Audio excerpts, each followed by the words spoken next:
Alright,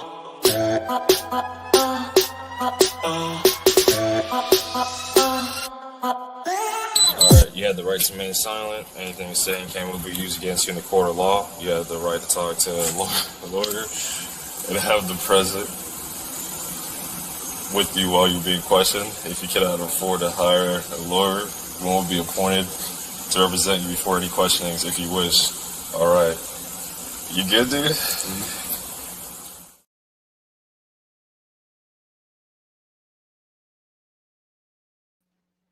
Hello, my friends. Are you good, dudes? Everybody good? Happy Thursday evening. Today is July 17th. My local time is 7:57 p.m. Sun is not yet down. Hi, my friends. All right, gotta go and see who came to see me. We're good. We're good. Abellis is here. Cara's here. Jenny Jan. Aftermath. Already getting banned before we even start. Cindy from sunny South Florida. Rubber Ramada Crime Time with Sheila is here. Hannah, UK.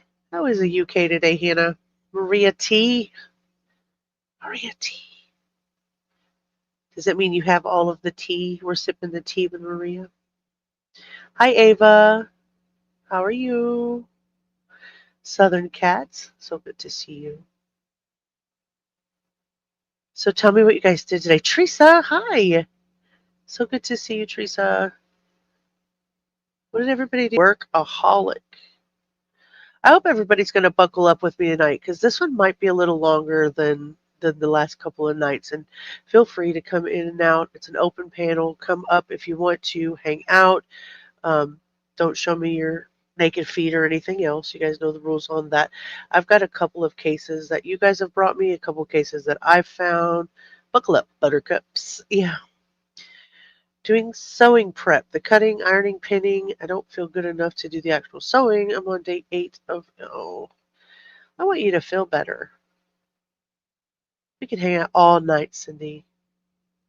If I start snoring on stream, somebody will have to come up and cut me off. So we spent a little time earlier together on the Brian Kohberger hearing that they had today.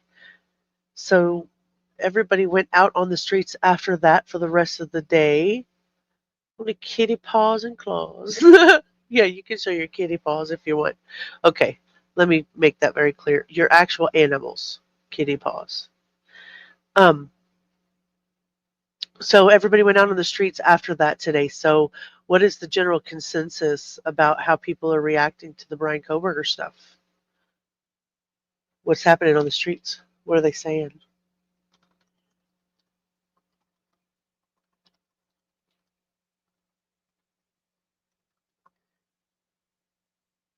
Nobody knows? Nobody's been out on these streets today? So July 17th is today. The 4th District Judge, Stephen Hippler, vacated the gag order that had prevented the attorneys, the law enforcement, and the media from speaking publicly about the case. But since Kohberger has pled guilty, the rationale for a fair trial no longer applies, right? We don't need it. Judge Hippler emphasized that the rights of the public to information are paramount, now that there's no trial or risk of jury prejudice. People aren't happy that he could still appeal. Of course they aren't. Of course they aren't. It's never absolute, right? I think it will be unsealed with redactions at a later date. I agree with that. It's going to take a while. It's going to take a while. I've never been a streetwalker. I'm not about to start now. Thank you. Cindy, everybody has to have a job, my love. Everybody has to work. Following the lifting of the gag order, the city of Moscow announced it will make investigative record available online for free via a dedicated portal.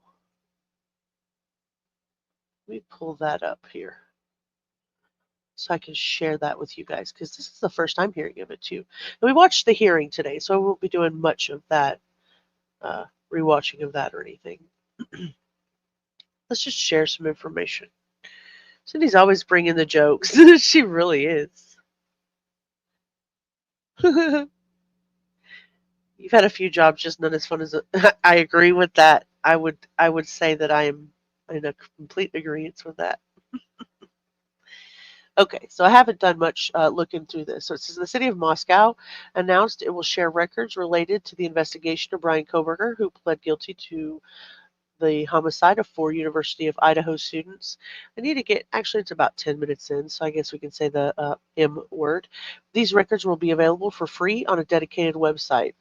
The decision follows a ruling by Judge Hippler to lift a gag order in the case. The city aims to enhance public access to information while easing the workload in its limited staff. However, the records will not be released until sentencing is complete, which I'm going to guess is probably the general consensus across the board, right? Additionally, the city will review the records to ensure none contained protected or exempt information. It's important to note that the release will not include investigative reports or other records created by law enforcement agencies outside of the Moscow Police Department. Okay, well, thank you very much for that. Enough said. Short and sweet. I thought his plea included no appeal. Hell, I don't know. I don't go outside. It's hot and there are people there. Well, okay, we did talk about that a little bit earlier. So basically, the judge said that it will. Let me read over what I had earlier here so I don't screw up exactly what it said. So, Bryan Kohberger entered his guilty plea and waived his right to appeal as part of the deal. But the judge clarified today that there is a U.S. Supreme Court precedent that some rights are not entirely waived, even with a plea. So, even if a defendant waives their right to an appeal in a plea agreement, the waiver is not absolute, he said. There's more than Class versus United States. There's several other ones that he actually listed, but he still could theoretically appeal on the grounds of things like the statute being unconstitutional. And I referred earlier to Stephen Stearns and the way that their lawyers are trying to get through some of the motions that they have, saying the statute is just unconstitutional. The whole law, it just sucks. We don't want it. We don't think it's good. Throw it out. So he could appeal under that juncture. He could also appeal, saying that the court lacked jurisdiction, ineffective assistance of counsel, or due process violations that have occurred during his pretrial or plea negotiations. So if Kohberger says he won't appeal and he even signs the waiver, the Constitution, words are hard, the Constitution still protects certain rights for him, and those protections can't be overridden by just the plea deal alone. So even with a guilty plea, if you sign a waiver, the United States Supreme Court has ruled that some constitutional rights remain intact and can be appealable. Not my favorite subject. The circle of what? Here? Are we still alive? Gotta get doing chores. You're listening. We'll come in and chat a bit. Okay. Take your time, Abellis. We'll be here. Like I said, we're going to be here for a little bit today. Ava, if you're having issues with connection, maybe refresh or go back out and come back in. You're getting it too? Oh, no, we're alive. Okay. Miss you already, Abellis. We are alive. Okay, good. We are alive. Okay, so let's go back to, so we heard that, and so you guys are saying that not everybody around the streets are happy about it. The gag order lifted, public access to the case commentary is going to be restored. Case materials will gradually come out little by little and be released, probably post-sentencing. And then the sentence is set for July 23rd, expected to include the 4 life terms. Only circle you see is me. in the circle. All right, so let's go over. Start with a couple of different things. I have a whole bunch of stuff, just a whole bunch. Does anybody know who Rashee Rice is from the KC Chiefs, Kansas City Chiefs? A wild here. Ava, check your internet connection, Southern Cat said. Hopefully you're here, Ava. Hopefully you get it worked out. So there's a developing story that has been happening in the NFL. What are we sad about? What happened? Taylor's boyfriend. No. Close enough. Close enough, right? I saw a picture of her the other day. Hi, Joy. Welcome in. Voodoo, voodoo, voodoo. I saw a picture of her the other day, and we're not even going to go through the entertainment sector because I do want to, but I don't want to mix it with the true crime stuff. She totally turned sideways, and I thought she was with child. Did anybody else see that picture? I thought she was. Hey, Joy. Abellis, I accept hugs. It's been a month since my last real life hug. Oh, everybody needs hugs. Hi, Tony. Look at your little smile in your picture with your butterfly. I love it. Hannah says, hi, Joy. Joy says, hi, Rubber. Nope. Show us. Oh, man, you're going to make me look. Well, I'm not a Swiftie per se, but I was super curious if she is with child. Teresa. Everybody give Teresa a hug, please. Ava, tell the neighbors to pay their internet bill. Oh, yeah. Let me see if I can find that picture.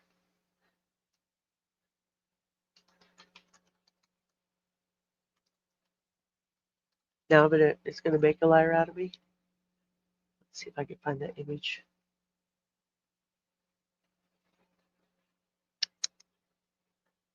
What the heck? So the internet's running with it, obviously, and of course AI is like rampant. Rampant with it. So I'm going to show you the picture that I saw. Because we can't believe anything we see anymore. It's ridiculous. We can't believe anything we see anymore. So this, thank you very much, Wizard, for pointing her out. This is the picture that I saw. Where she was turned the side profile.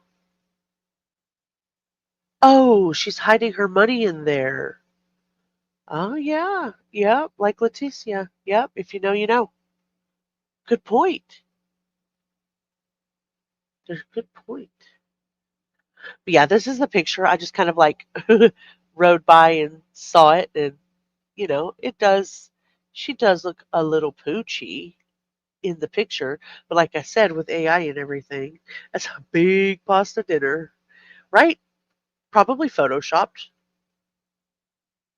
The cash baby. I know. Oh, goodness. Oh, goodness. Okay, well, I'll stop gossiping about that then. Photoshopped and definitely probably, yeah, that very well could be. She is eating a lot of wings, probably at the football games and, you know, stuff like that. Yeah, you're right. You could be very well right. Okay, so let's go back to the guy that I was originally talking about here. Let me pull this up.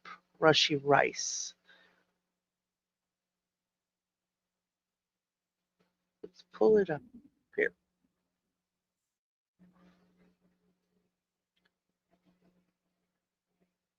Rashee Rice. So he's in the headlines, both definitely on the field, but mostly in the courtroom. He's a Kansas City Chief wide receiver, and he's upcoming in the ranks. Right now, he's suspended, but he finds himself in a little bit of a legal firestorm involving a high-speed crash, multiple charges, and some serious questions about his future in football because he did some stuff. Pterodactyl wings. You only need one. That is so true. I thought you meant shabusiness. Oh my goodness. The wrong Taylor. You think Taylor Shabusiness is? Oh, don't start that rumor. Toxic nachos. That's probably what she got up under that. There was a lot of layers. Y'all are funny. Ruh-roh. Y'all are funny. Okay, let's go over here. I'm going to share the screen.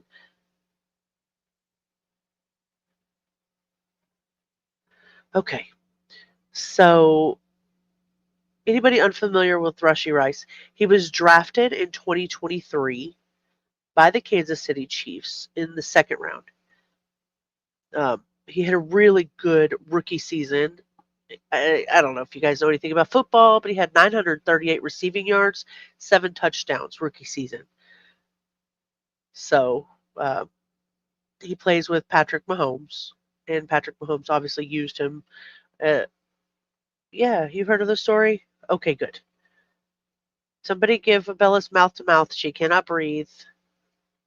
Indy says, hi, Tony. Football players run amok here in Dallas for sure. Joy, you ain't lying at all. Joy, are you here in Dallas with me? Watch NFL usually while at work? Oh, awesome. Why does this guy remind me of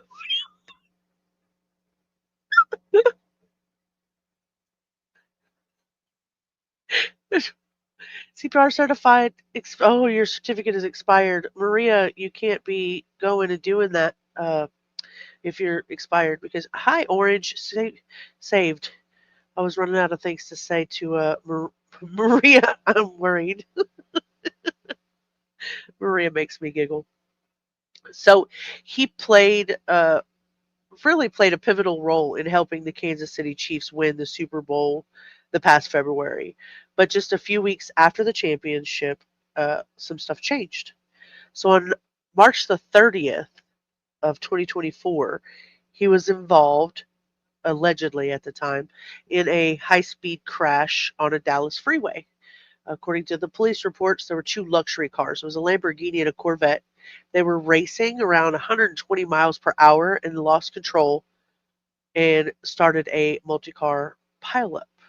So he's believed to have been driving one of the cars. After the crash, both of the drivers apparently fled the scene on foot, leaving all of the rest of the injured motorists behind. So a few days later, he turned himself in Glen Heights. He used to live in Glen Heights way back in the day, DeSoto, around that area.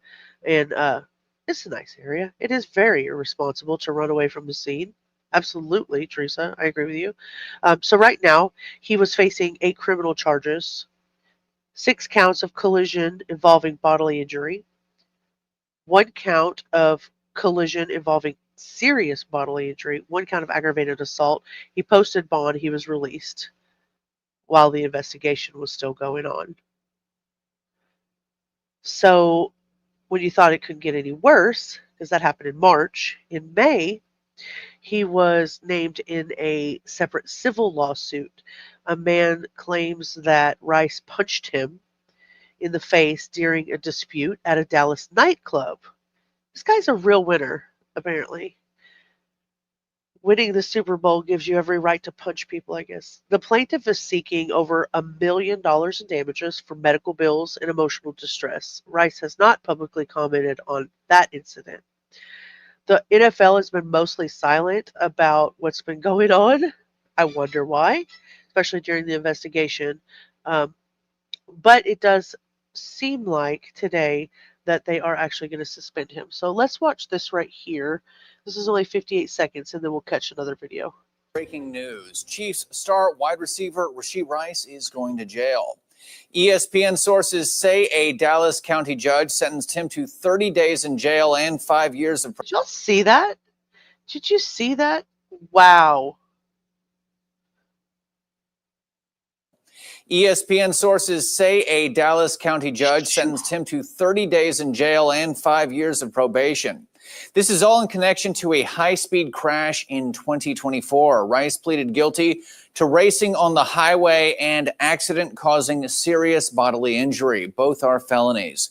Police say Rice was driving a Lamborghini and racing a Corvette in Dallas when he lost control and caused a chain reaction crash. Rice is not in custody yet. His attorney says they are making arrangements to turn him in.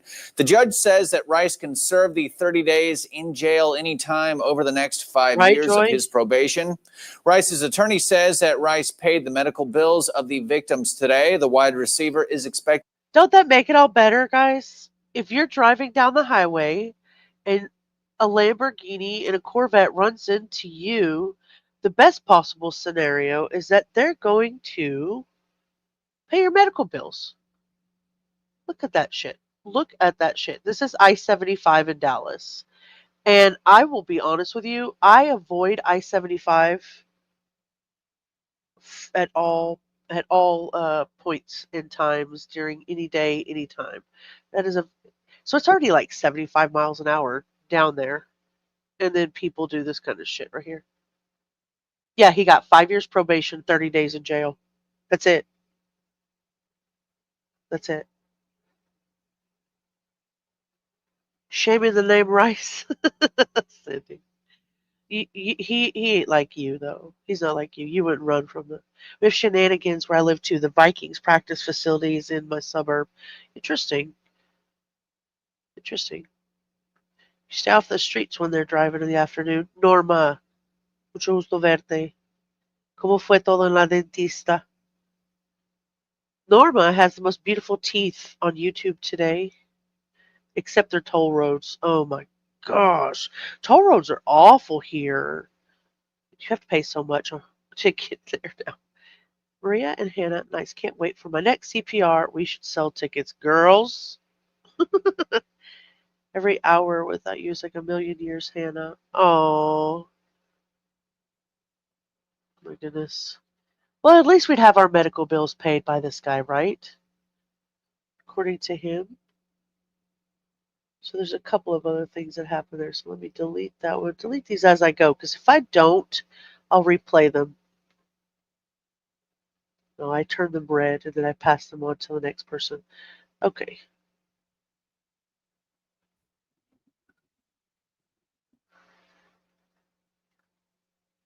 So he pled guilty and then he was sentenced to the 5 years. So that's what we're going to watch next.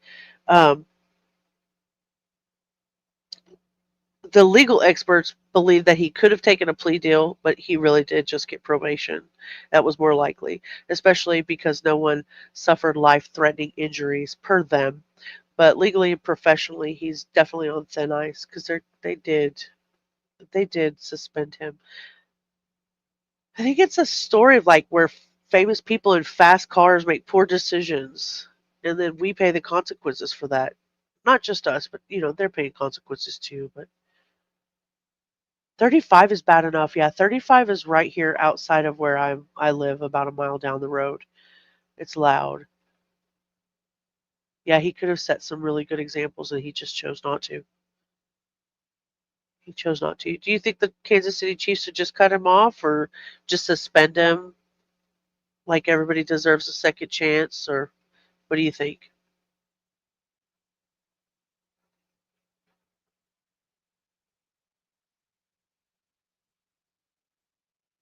It's crazy. Okay, let's watch this little bitty video while you guys are let me know your thoughts. Kind of wonder why they won't cut him off, but they should. Kind of wonder why they don't do that though. Why do people get all this? Like if you went to work right now and did something horribly irresponsible, and then I don't know, as a public figure, I think they should have cut him off, but that's just my opinion. That's the message that they're sending, is that they're okay with it. Let's see what this says. Kansas City Chiefs wide receiver Rashee Rice agrees to a plea bargain today that puts him on 5 years probation and requires him to make restitution to the victims from his street racing or highway racing crash on Central Expressway last spring. Hi, and good evening. I'm Steve Eager. And I'm Heather Hayes. But Judge Ernest White, who expressed concern that Rice walked away from the crash without even trying to see to the people who were hurt or even wait for police, added jail time to the conditions of probation. Fox 4's Sean Rabb joins us now live with more. Sean. Good evening to you, Heather. So the original plea deal had no jail time in it, restitution and 5 years probation. The judge did not like it. He felt that Rashee Rice needed some jail time as a consequence for his actions last spring. So the judge met with both sides in chambers, then announced he was adding to the conditions of probation 30 days in jail, and he had some words for Mr. Rice. I have no doubt that hindsight being what it is, you're remorseful about what occurred that brought you here today. What brought Rashee Rice to Judge Ernest White's courtroom was this: a chain reaction accident caused by Rice in March of 2024 when racing his Lamborghini at speeds of more than 119 miles an hour along Central Expressway went out of control. There really was nowhere for him to go. Like, he couldn't have stopped, but there was nowhere for him to go. Joy's throwing all of the dolls at him. He's just not happy. She's gonna throw all the dolls at him, and Abel's is throwing donkeys at him. That's funny. Yeah, he left the seat, and that's where I'm at with it. It's like, yes, I understand. I mean, you weren't, under the influence. The Batmobile fail, absolutely. I don't know about the other guy. That's a good question. I'm gonna have to look that up. That is a good question. That is a good question. That is scary. This: a chain reaction accident caused by Rice in March of 2024 when racing his Lamborghini at speeds of more than 119 miles an hour along Central Expressway went out of control. What you did out there was just beyond ridiculous, just beyond stupid. Many people were injured. The North Texan and former SMU student athlete, now Kansas City Chief, has made restitution of more than $115,000 to the victims. Rice would plead guilty to felony racing on a highway and felony collision causing serious bodily injury. We understand what happened. Mr. Rice is apologetic for what's happening. I want to make certain that the people that were involved in this accident are amply taken care of, and that's exactly what we're going to continue to do. The state and defense had agreed on a plea throw bargain money of at it. full restitution for all victims and 5 years probation. Okay, so I have to be fair, but I'm sitting here saying throw money at it. What do we expect him to do? Like, he made a mistake. He needs to grow up. Yes, he's young. He's got a lot of things to learn. I get so beside myself where I feel like I want to be a fence rider. Like, okay, give him a second chance. He's very young. He wasn't driving drunk. He didn't kill anybody. I do see all of those sides of that. But then I think of like the human side of it. At any age, a very young child even would know that if you see somebody hurt, you would want to go to their aid. And that's the problem that I have with it, is that you didn't even go and check on the people that were there. That's where I'm having a problem.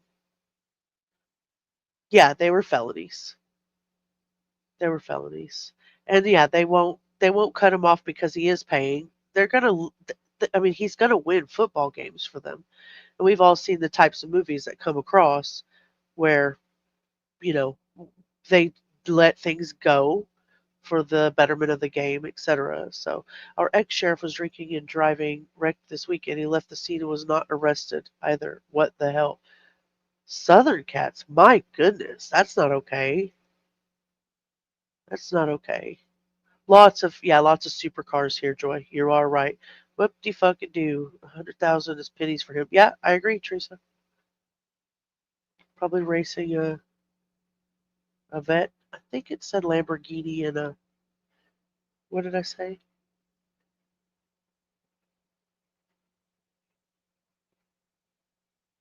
I didn't remember what I said here. Lamborghini and something else. Well, anyway, yeah, the whole thing's a cluster mess.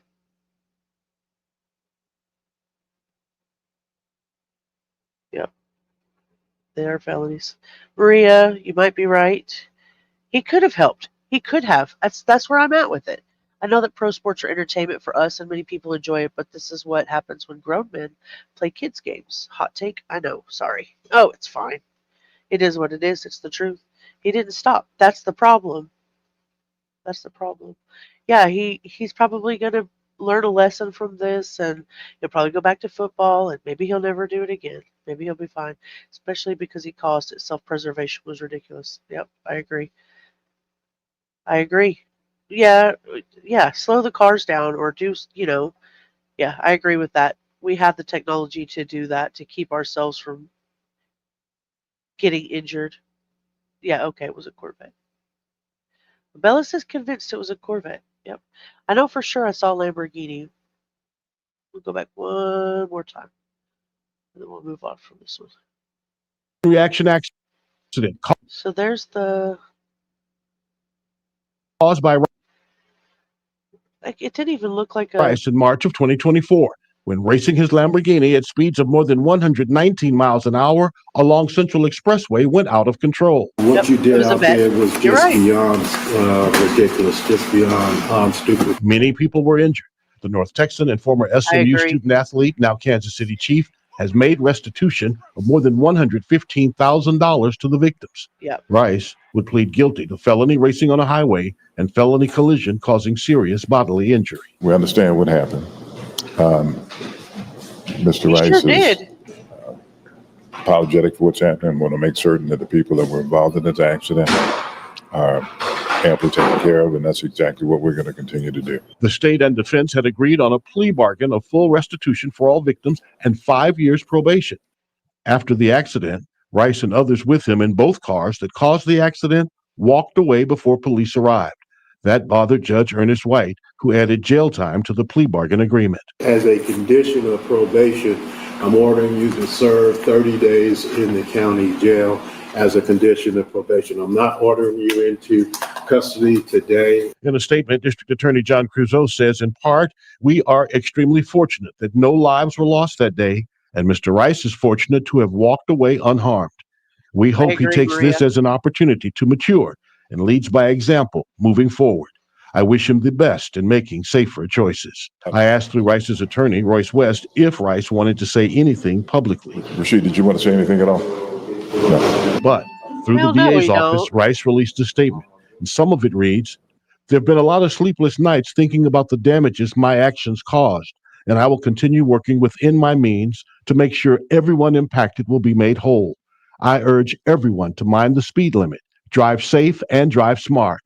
I am profoundly sorry," adding, "I fully apologize for the harm I caused to innocent drivers and their families." Rice faced 6 other potential cases, but as part of the plea deal, the state will not go forward on those. No doubt the attorney did an amazing job on your behalf. That doesn't happen every day. Good luck to you, sir. Yeah, if it hadn't been for his attorneys, he wouldn't have got off so easy. So it is said that the NFL has suspended him. I don't see a time on that yet or how many games as of yet. I'm sure we will run into that. I'm sure we'll hear about that. If it updates, I'll let you guys know what I find. But yeah, that's pretty irresponsible. I'm going to delete you from my spreadsheet, sir. You're dismissed. I agree with you. I think I would need to see a video. Yeah, don't you dare tell other people how to drive, SOB. I agree. AI could have written that. Yeah, AI could write anything nowadays. I could be AI. I saw yesterday somebody said, well, you could just clone your voice and I'll just have it read everything you need to. No, I want to be authentic. How would an AI voice sit here and answer all of these lovely people that are talking? A squirrel. There's a squirrels running through chat. There's squirrels everywhere. I need to put the chat comments on, don't I? How rude. So, okay, let's move on to the next one. Does anybody know who Ashlyn Rogers is? Or anything about the Cleveland takeover? Wardrose, thank you for the super chat, the $4.99 super chat.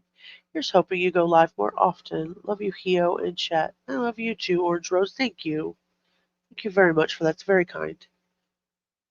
And I always love seeing your little orange rose over there. It's beautiful. Ava, he did, exactly. AI wouldn't get Maybe I wouldn't get any of our humor. I agree. Sitting here lost.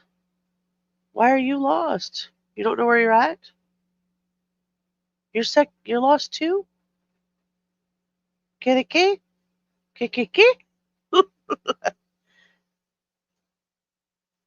Oh, yeah, AI would not have the laughs that we do. That's for damn sure. So, oh, you're lost. You don't know who Ashlyn Rogers is. Okay, I'm fixing to tell you. So there's an update. Late on September like 28th or 29th, I can't remember which day, of 2024, Cleveland was some of their streets were overrun by an illegal street racing, like people doing donuts in the middle of the streets. They were like fireworks and airsoft guns. They were blocking intersections. They were stopping emergency vehicles that were trying to come in and like not just save them or stop them, but save other people. So they caused like a huge citywide shutdown. There was a party. There was even like a party bus that was in the middle of like I-90 there in Cleveland. So I'm going to show you this girl right here. Her name is Ashlyn Rogers. Let me pull her up. Let me pull her up so you can see her. Joy hit you in the eye? She's hitting you in the eye with the dolls? You don't know the name? Okay, we're going to figure it out together. AI couldn't tell the Lizzie was a nickname for Elizabeth, my real name. Aw. I love the name. You could change your name to Lizzie Orange Rose or Orange Lizzie or Lizzie Rose. I love it. I love all of them. I love your name. You can leave it the same too. Joy, quit throwing things at people. Orange Rose is a beautiful name. It is a beautiful name. Okay, so this little chick right here. Oh, my goodness. Okay.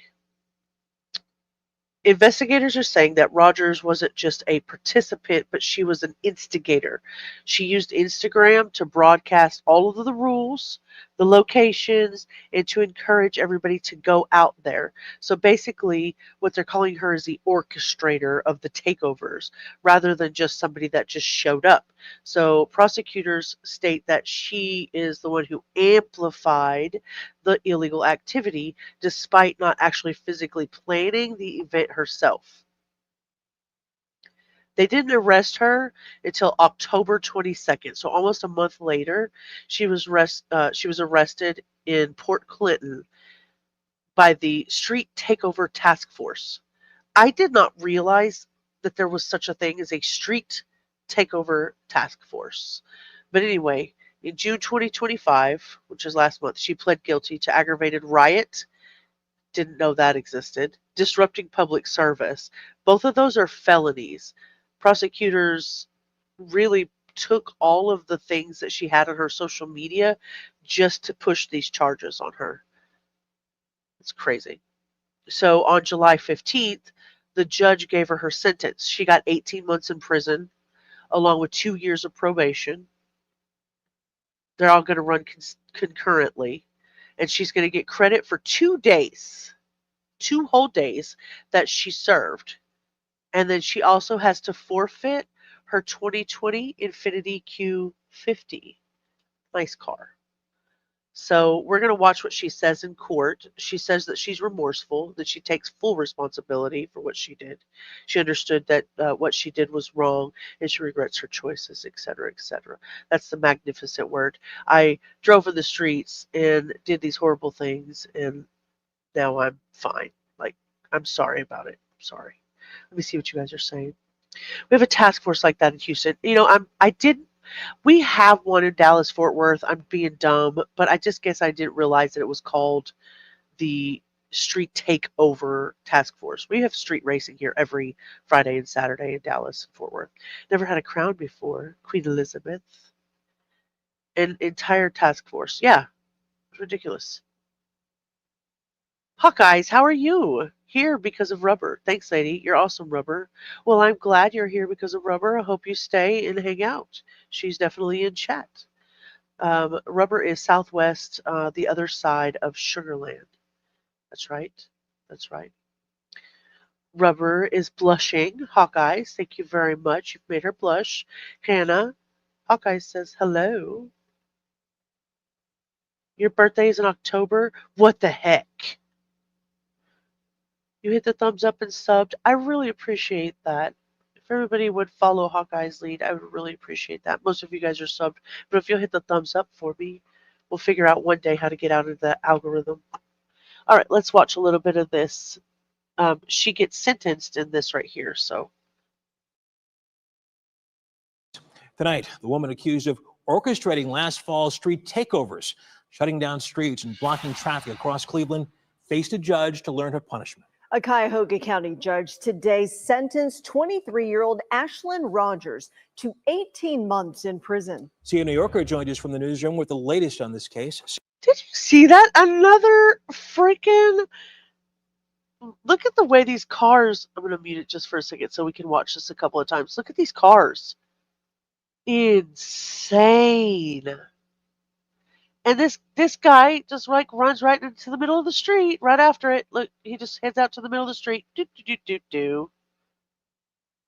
Bro,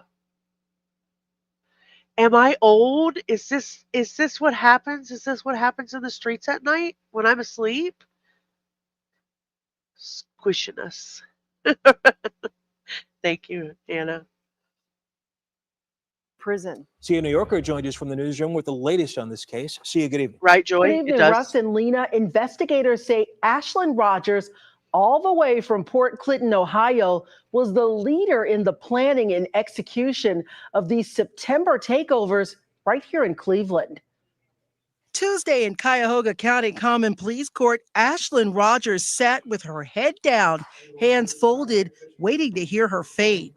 Police say last September, the 23-year-old woman coordinated several street takeovers in Cleveland, which shut down streets in parts of the city. On September 28th through September 29th, the city of Cleveland endured a night of street takeovers in several locations as suspects stopped traffic, pointed guns at people, lit fireworks, and tried to start fires. Get me cars up here now! Investigators say this is insane. I'm completely lost. Insane. Firelight, love supporting fellow channels. Thank you, Hawkeyes. I appreciate you being here. Thank you for your support. Rodro says we have 8 more states to go to complete our 50 United States. We plan to go to Texas in November. I'll be thinking of you, Hio. And I'll be thinking of you, Orange. You'll have to let me know where you're going to. What part of Texas did you guys choose for your trip? You remember the trial? Happens here in downtown San Antonio. Yeah, Indie Girl, you're right. You're right. I bet it does. There's lots of places down in San Antonio. I mean, 35 goes all the way down through to Mexico down there. I don't know, Cindy. It's so scary. I mean, I'm only 44 years old. I remember being young, and I'm going to tell on myself a little bit. I did have a Mitsubishi Eclipse, and it had $2,000 polo rims on it. Like, this thing was bright orange. I will find a photo, and I will put it out for you guys. It was bright orange. And I used to love to go out in this car and drive it around the streets, but I like to drive slow because I wanted everybody to see me rolling by. And every time I went out in this low riding under turbo motor machine that had a NOS pack in the back, I would get stopped. I always thought it was the polo rims. I would get stopped every single time, but I wasn't racing it up and down the streets. I guess I feel like I've missed out now. She's a baddie. Did I say baddie or baity? We never worried about a thing when I was a kid. We lived on a farm working.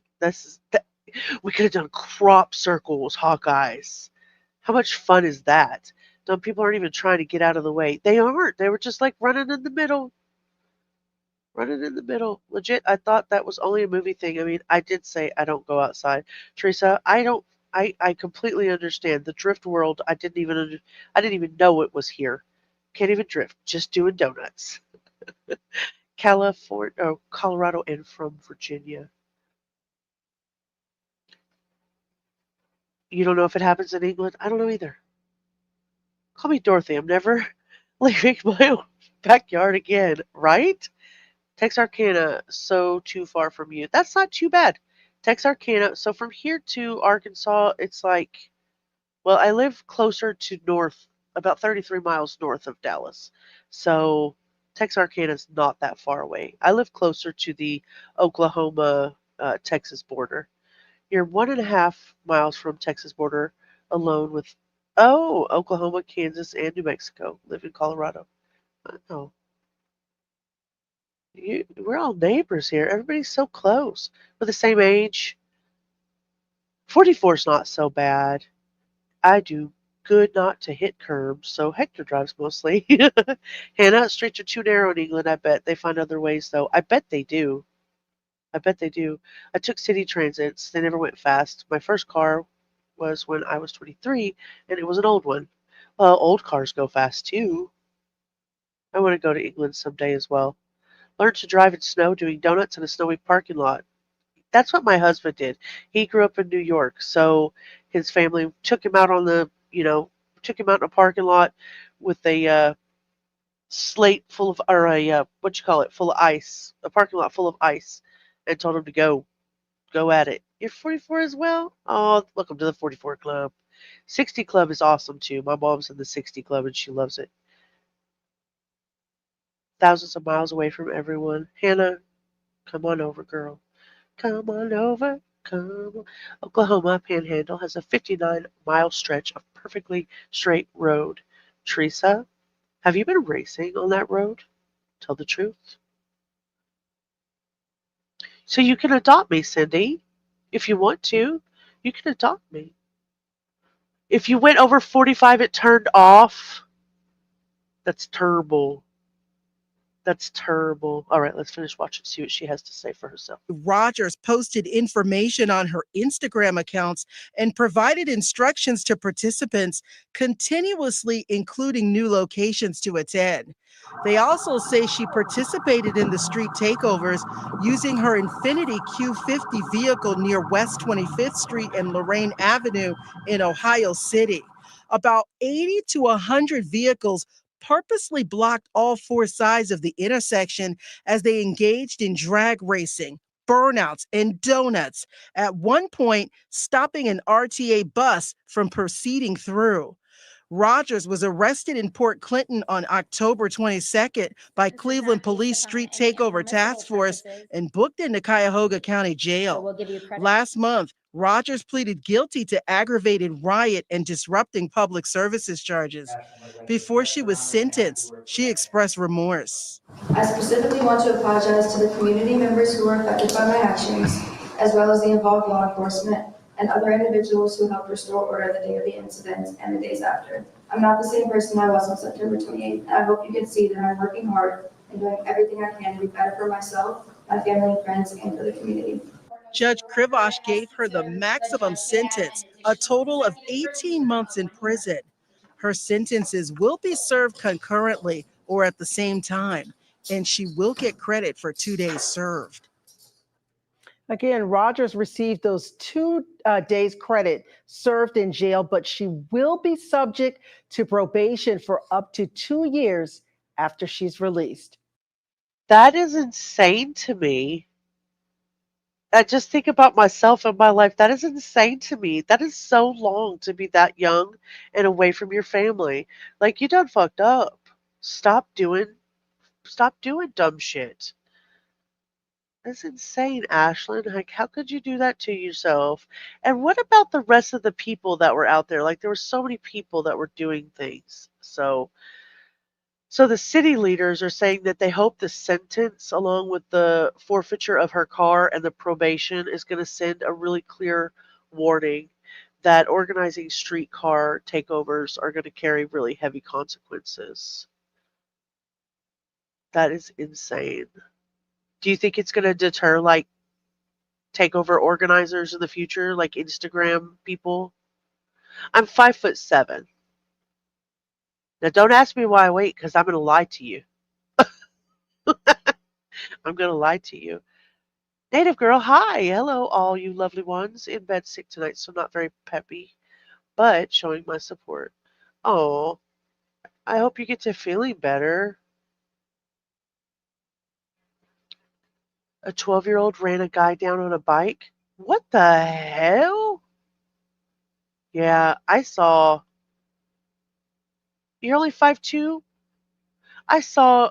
I don't do much on the TikTok side of things. I'll watch things and I'll post some stuff every once in a while. You'll catch me scrolling, but what happens is I'll fall into the rabbit hole and I'll be there for hours and hours. But I did see this gentleman who went to the school to go talk to another bully who was bullying his child, and he literally walked up and he's screaming in this kid's face, and he's like, "You think you're a bully? I'm bigger than you. I'm better than you.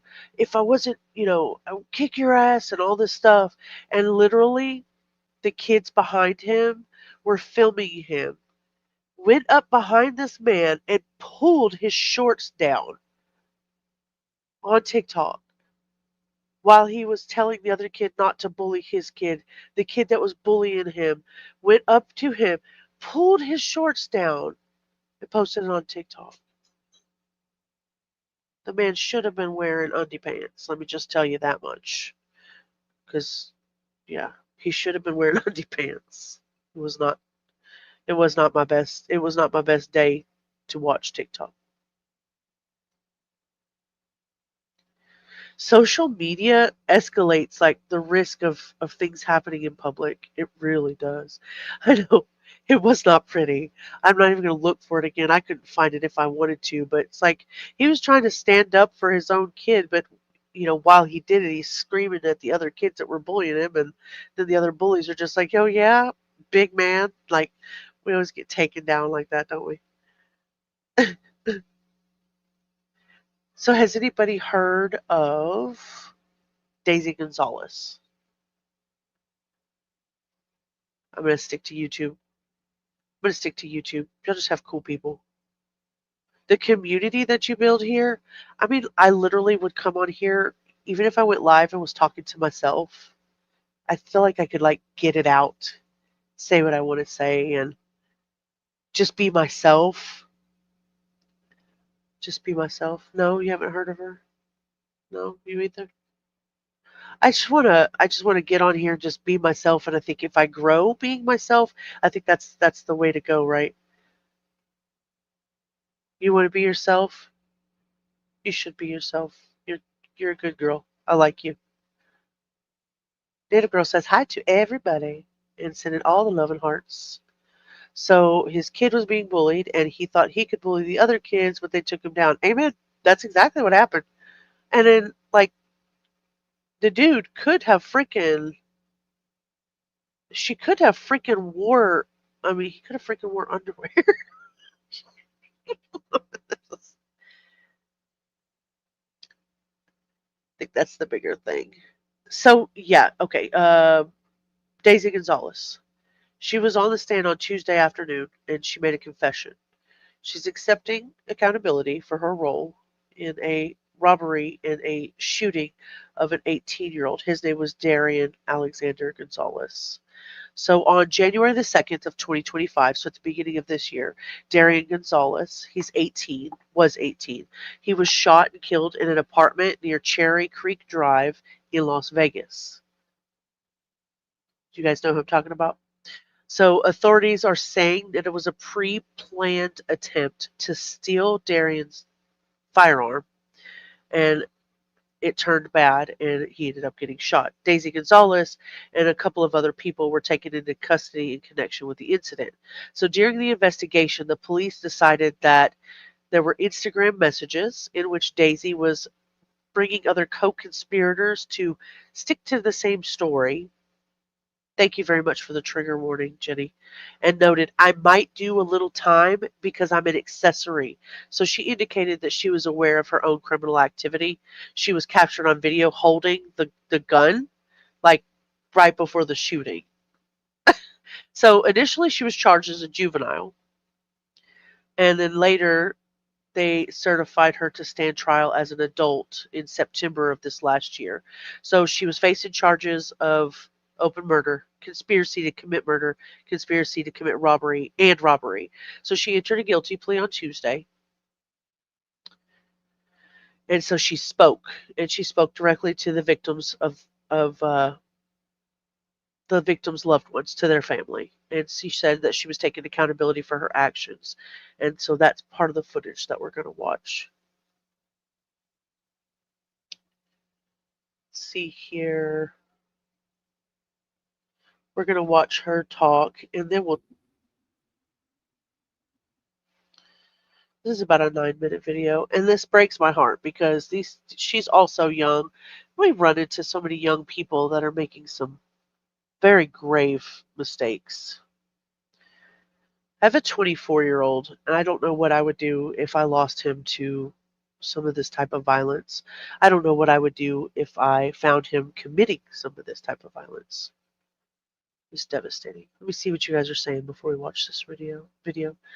A 114-year-old marathon runner, oldest in the world to run full marathons, was hit by a car while crossing the street. He passed away. He started running at 89. Vero wouldn't believe you. She wouldn't believe you? Why? Are you in a lantern? Want to rub it to see if you pop out. Okay, I'll skip that. I don't know what y'all are talking about there. Fever, cold chills. I hope you feel better. I hope you feel better really, really soon. So many wasted young lives. I agree with that. Yeah, he was. 100% he was. Indie girl? Are you typing in code?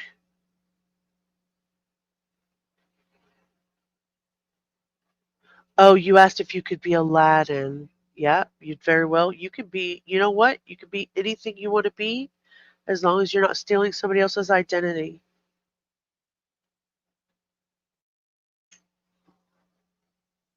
Let me put closed captions on here in case she says something I can't understand. Go ahead, Ms. Gonzalez. What do you want to tell me about this crime? I want to say good morning first, and I do want to start off by sending my condolences to Anita for the loss of her family, and for the loss of her son, Darian Gonzalez. I want to say that I'm not a bad kid. Before being arrested, I was a full-time scholar at Democracy Prep Agassiz campus. I had no prior educations in the juvenile system. Since being arrested, I have completed several classes, and as of today, I am. Hold up. Now, I do respect the fact that she's standing up here in court and she's talking to everybody, but does it sound like she wrote that to y'all? I don't know. I don't like it when the lawyers start writing the I'm sorries for the clients. I really think that if he did write that for her, she should have wrote that for herself because it comes across as insincere. Maybe she is a scholar, maybe I'm completely off base and I should keep my mouth shut. Guess we'll see. Since being arrested, I have completed several classes, and as of today, I am maintaining a GPA of 4.0. I've learned valuable lessons throughout the course of me being in custody. Yes, I did lie, being evasive and hesitant to provide answers asked by both detectives leading the case, simply because I was scared for the safety and security of my family as well as myself. Can somebody help that lady in the back? Please? I cannot hear her anything over the damn coffin, the poor thing. Okay, well, she was a scholar at a prep school. I'm sure she's way more intelligent than the rest of us. I know. Rude. Somebody get somebody a lozenge. For God's sake. All right, go back just a little tiny bit. Simply because I was scared for the safety and security of my family as well as myself. For those people sitting on the bench, I do anything to keep them safe, even if it meant keeping my mouth closed on the situation. The night that the incident occurred, I was grabbed very roughly and threatened to stay. Okay, Judge, I've learned my lesson. I completely understand. I was a scholar, and I'm a scholar now, and I'm not the person I used to be. But by the way, just so you're aware, the people on the bench over there, I would do anything to keep them safe. And that includes lying to you and the entire universe. Just so you know. Silent. But ask myself, what's the point of being quiet if I have a voice? I do take accountability for my role in participation.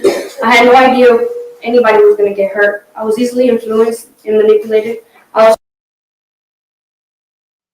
Also, Judge, I'm accepting accountability for my actions. I had no idea that when I held a gun to this person's head and pulled the trigger that they would get hurt. Just in case you wanted to know, I'm not a bad kid. Come on. I had no idea anybody was going to get hurt. I had no idea anybody was going to get hurt. I was easily influenced and manipulated. I was 15 years old when the incident occurred. I'm now 17. March 4th. Oh my God. Am I going to get through this? Am I going to get through this? I was 15 years old when the incident occurred. I'm now 17. But I'm taking full accountability because I was easily manipulated, Judge. Easily manipulated. Look at her face. She's not even. She ain't buying your. She's not buying what you're selling. Chiclets, vendo chiclets. You're not gonna get any money on this subway. 2024. I was not arrested. I was rescued. I've made magnificent changes that will stick with me throughout my life. I was not arrested. I was rescued. Clap. Clappity clap. Oh my goodness. Y'all are silly. I hate when they don't use proper English talking to a judge. Like English, like she should be talking to her in a British tone. Like, what do you mean? Maria, breathe. Maria, breathe. No, she's got no emotion. No emotion whatsoever. She was easily manipulated. It's not her fault, Judge. She didn't know what was going to happen. Oh gosh. You better behave yourself. You better behave yourself. I always behave myself. I never misbehave. I didn't see the open panel thing, the thing, because I was in the kitchen cooking. So okay, that's up there. What? I know. What's happening here? Nothing. My chat was stuck.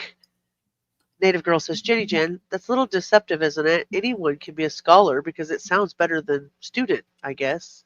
Y'all are great. Oh my goodness. I clap. Yeah, we need a slow clap clip. I've done that ever since I first did my first pre-records with Sarah Boone because she gets lots of clappity claps. You have to live up to your song, Staying Alive. All I can think is those little Shrek. I don't really think of the Bee Gees, like the original Bee Gees stuff. I think more of like Shrek with the little the cookies, the gingerbread cookies, and he's like, staying alive, like trying to avoid getting eaten. Yep, I revert to Shrek with songs too, so I hear you. Just that one song. Don't rat me out. Just one song. No. Hi, AS, aka, it's me, Jessica. Yo, so glad to see you. Hi everyone, good to see you, lovelies. I'm going to bed, but listening. We'll talk you to sleep. I'm not, well, I don't know. I'm not doing any ASMR. We've been laughing our ass off in here with some young people who are taking full accountability for shooting other people in the face, but they were manipulated. So don't worry about them. No, they were rescued. They were rescued when they were arrested. It's me, Jessica.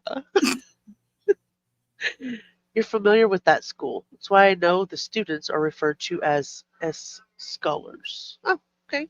Very cool. My entire life. And I know if given a second opportunity, I'd make it my mission to do as much good in the world as I possibly could. Even though I know it won't make up for the wrong. It won't bring Darian back. But when I send my condolences, know that I meant this sincerely. Thank you for allowing me to speak and most importantly, listening. Thank you. Thank you, Judge. I'm going to start by telling you that I'm going to ask for probation as well.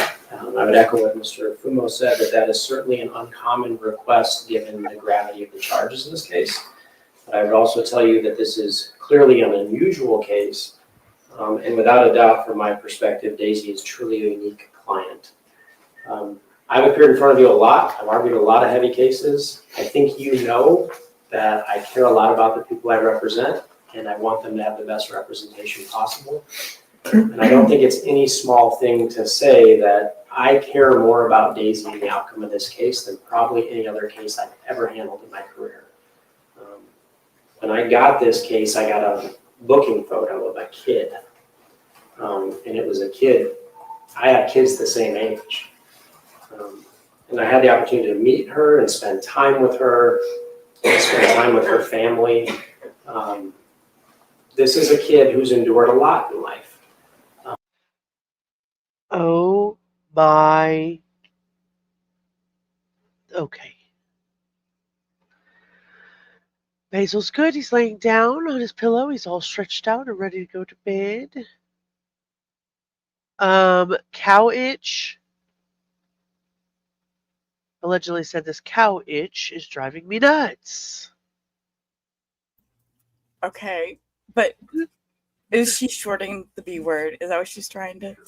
Yes, Carolina trumpet vine. It will make you scratch your skin off. It grows. She was getting the last off of the blackberries. Oh, see, I didn't know that. I missed that. I missed the conversation, and I was just okay. Yeah, she's making cream cheese blackberry braid bread. Braid bread? Oh, never heard of it. This is a kid that endured a lot in life up to those 15 years. So that means that she's faced some hardships, and pointing a gun at another kid's head and killing him should be just overlooked. Just overlooked. And it's a weird situation because whenever we find a child in the criminal justice system, we have to wonder how they got there, right? And when you look at Daisy, she got there because she killed someone. She's passed, she's overcome a lot of hurdles without even knowing she was experiencing them. Like she's had the ability to look back in hindsight now at what she's gone through. She struggled with parents that were in and out of custody, family members that went to prison, people in her family the victim of the worst types of crimes we can imagine. She was exposed to substance abuse at a very young age. Stop making excuses for this child. You want her to take accountability. You want to be her lawyer. Then show her what real true accountability is so that she can serve her time and become a valuable citizen in the future. We don't tell them that the reason that she did what she did was because her parents suck. People's parents suck. You grow in spite of them, despite who they are. Grow past it. Pick up your freaking bootstraps. Move on. I know. Probably not right to say, but my therapist used to tell me to put my big girl panties on. So yeah. Just stop with the freaking excuses for these kids. Yep. Coconut oil with a few drops of peppermint or tea tree oil will relieve your itch and help it heal. Allegedly. Not allegedly, but it will help you heal AS. Right. Freaking excuses that piss me off. You're 3 minutes behind? We'll wait. We'll sit and wait. Rubber? We're talking about tiramisu. She's going to make tiramisu. Okay. I didn't have a mother, and my father died when I was 13, and I ain't never unalived someone. Please. Yeah. Stop making shit up. I'd be, well, who knows where if I just gave in to my... Oh, I know. If we all just gave up, we'd all be fucked. We're just screwed because, our parents sucked and our grandparents had arranged marriages and came across in the wagons, and, well, because they had it hard, so do we. Oh, it's a plant. So, who will she live with while on probation? Well, I don't know. She shoots people, so I don't. But she doesn't know what it means to do it. Her mother had a problem with addiction. Oh, God. And I will tell the court that this is one of those rare circumstances where I think this arrest and confrontation with the criminal justice system is the best thing that could ever happen to not only Daisy, but her entire family. She's got a lot of family here today. If you're here for Daisy, raise your hand.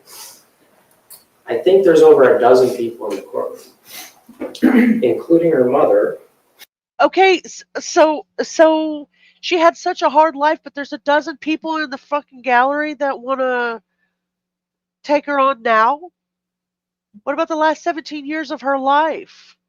Oh, we didn't know what was going on. I mean, because we were all at the same freaking parties doing the same freaking thing.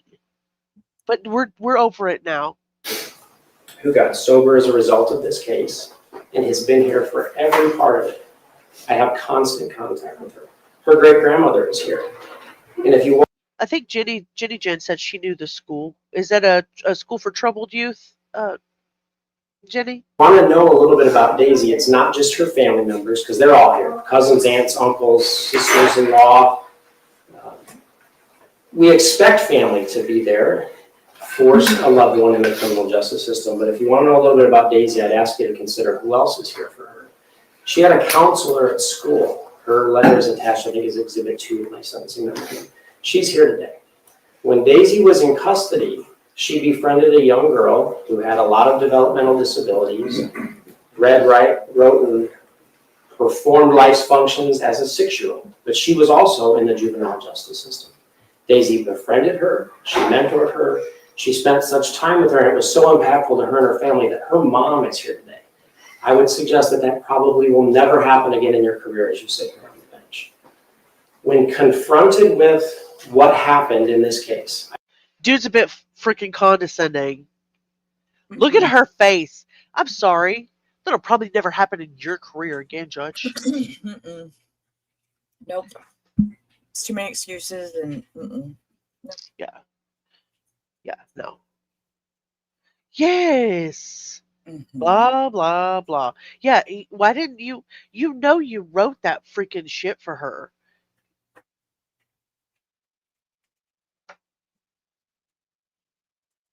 I'm angry. I gotta stop being angry. My ancestors came on a ship from England to Ellis Island. No horses and wagons. I was just being a smartass, but my family did come across some wagons. But my family did also, from way back, came across from Ireland. So not all carts and wagons, but at some point they did go across the prairies. Lurking, writing up my patient notes for the night. So much fun. Okay, Hannah. Yeah, what did she teach her to do? Shoot the gun? Agreed.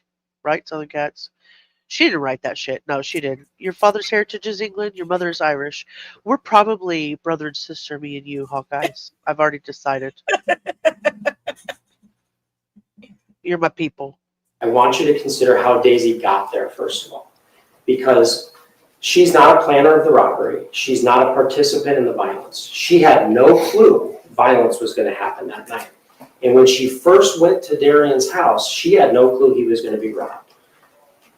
Very clear, we talked about it in this case, it's discussed in our sentencing memorandum. Daisy was aspiring to be a musician. She's very talented. She's shown me what she does in the musical world, and I would tell the court she's very talented. Her school, the employees of her school that I've attached to the letters indicated the same thing. She saw that Darian had a recording studio in his house. She asked someone that she knew to drive her over there because she wasn't old enough to drive. She took those people food that was cooked in the kitchen in her house. That's not the actions of someone that's going to do a robbery. What happened is while she was there, she made some really bad choices. She was confronted with older kids. She was confronted with adults. And she was confronted with substances. She was offered drugs and alcohol, which she consumed. And at some point during that interaction, it became obvious to her that something was going to happen. And instead of walking out the door, she agreed that after it happened, she would take a couple pieces of property, clothing. She had no idea someone was going to be shot. Oh. What age were you? Well, I mean, what age were you when you knew? At 15, I wasn't consuming alcohol, and I had a friend in school who had an aunt that smoked pot, And I was scared. I was scared of it at 15. I was too. My parents didn't smoke. But My parents was didn't that drink. because That's my household, obviously, my experiences.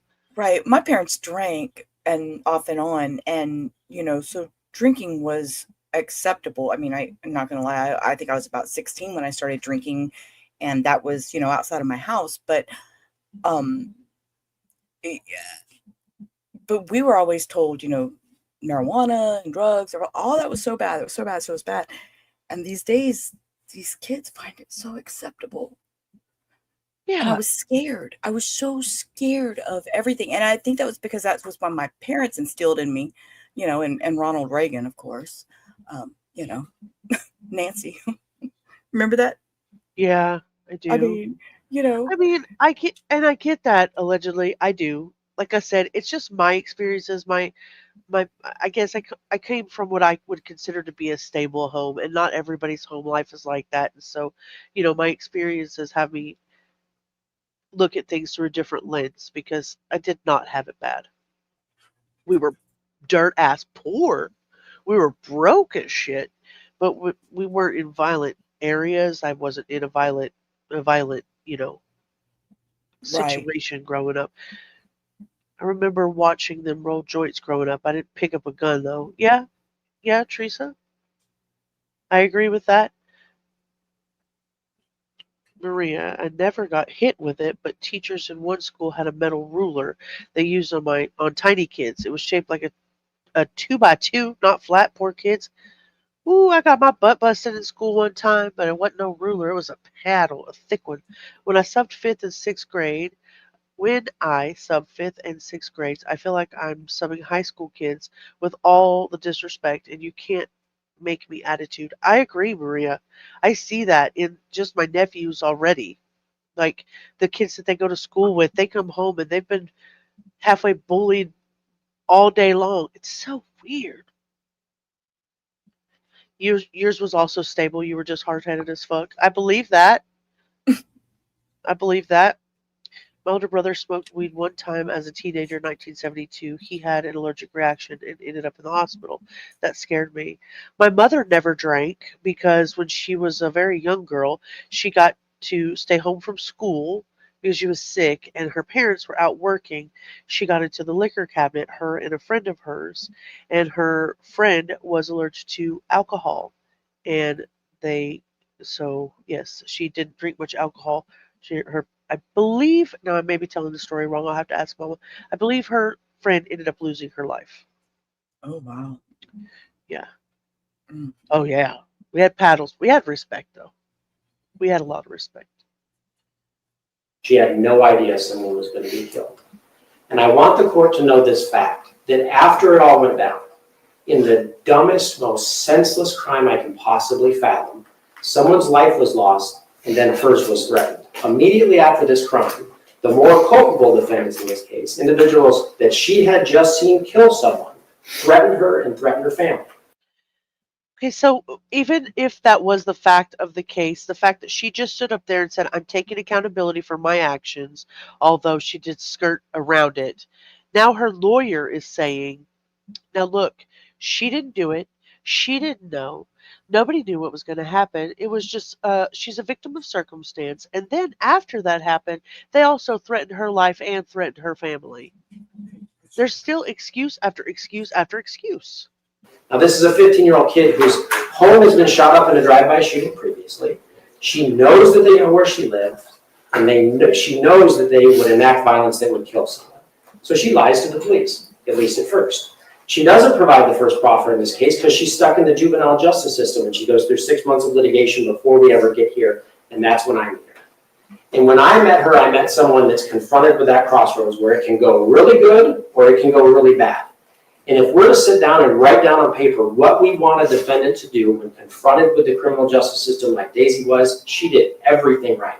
She poured herself into schooling. She's got 19 credit hours with a perfect GPA. She's taking college-level courses. I will tell you, when she gets out, she will go to college.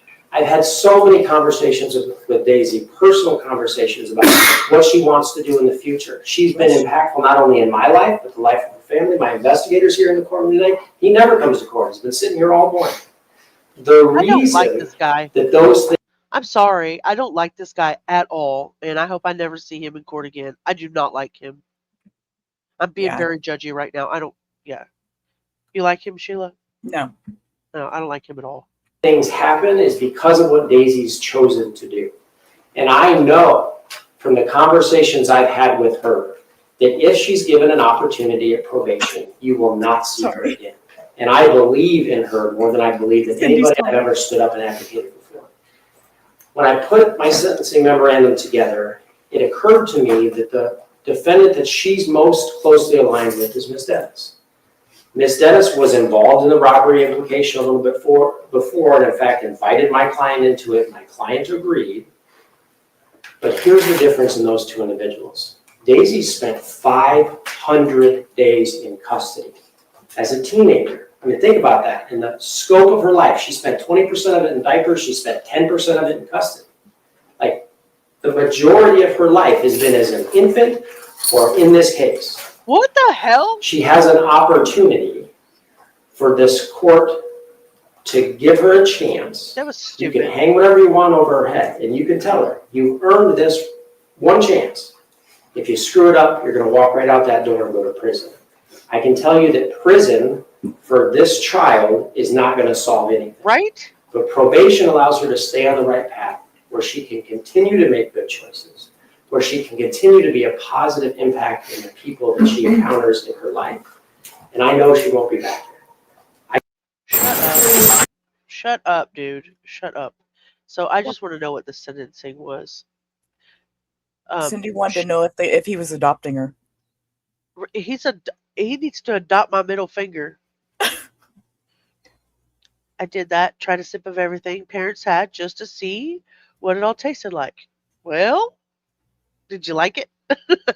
Southern Cats. Indeed, I was hunting with my dad. Hunting with the parents, with the parentals. We were growing up. It was something that my brothers did. I didn't really do much of it because I can't stand the sound of a poor little baby animal crying. I just can't. Yeah, I remember when I was little, went hunting with Dad, and I can remember, and I remember crying when he shot the deer, and I remember crying. He killed Bambi. No lie, I was crying to my mom. My dad killed Bambi. Oh. Yes. I mean, don't get me wrong. I love to eat meat, but I don't want to, and I didn't for a long time eat meat. I do eat meat now. My husband's a meat potato guy, but yeah, I couldn't be a part of it. I remember we went to an emu farm when I was in high school, and I remember that smell and then the way that they, oh my goodness, I'm not going to even go there. That's way more of a trigger warning than this shit. But yeah, it was awful. It was awful, and it ruined my appetite for meat for a long time. Cindy, it has great benefits as medicine. My clients use it for appetite, sleep, and pain. I'm assuming you're talking about medical grade marijuana. Hawkeye's daddy took us hunting, fishing, and living on a farm. He wanted us to know how to protect ourselves. Being military was also another thing. Absolutely. Absolutely. My husband was in the military as well. Even she wants him to shut the fuck up.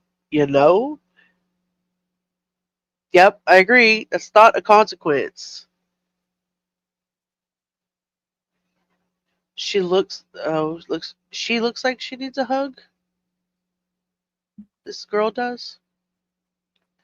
Maybe she does need a hug. Your phone died due to CPR? Oh, you need to do CPR on it. Now, I did run off the deer, not a bear. Brother Hay did when I went. Oh. You're a softie, Hawkeyes. I like you. You're a softie. I like it. Norma, dale un abrazo a esa muchachita, por favor. She needs a big hug. All right, so I just want to know, do you know what part is the sentencing? Because I really don't want to hear his mouth for another 23 minutes. Nope, I really don't. Let's see. I think it probably around this area. Look, she's looking at the camera.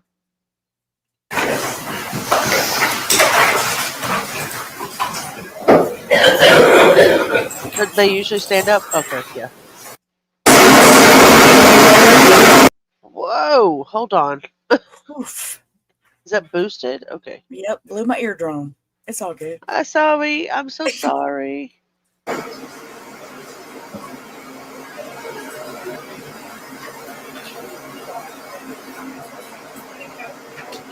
Give her a hug.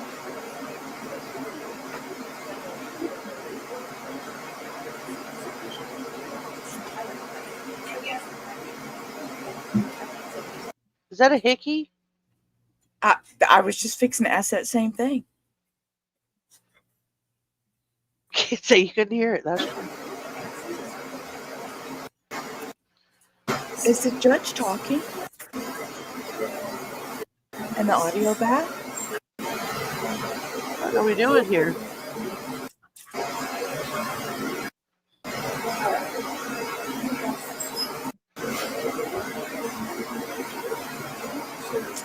It's just bad audio.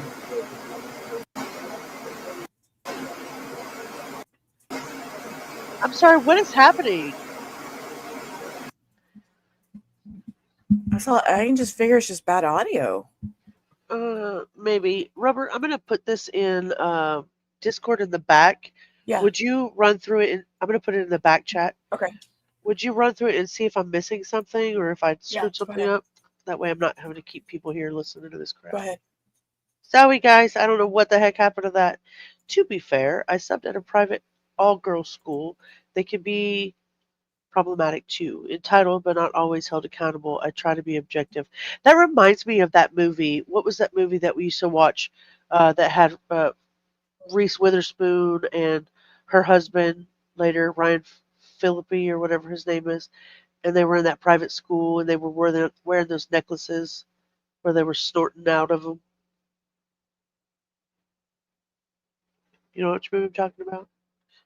Can't remember myself. I put her to the side while we're waiting here. Cruel intentions. See, Indy, you're my people too. Did you say you are a softie? That's okay. I like the idea. Men who have a soft side are always welcome. Hugs. Norma gave her hugs. I know. What is what was happening? I'd have Rubber go check it for me.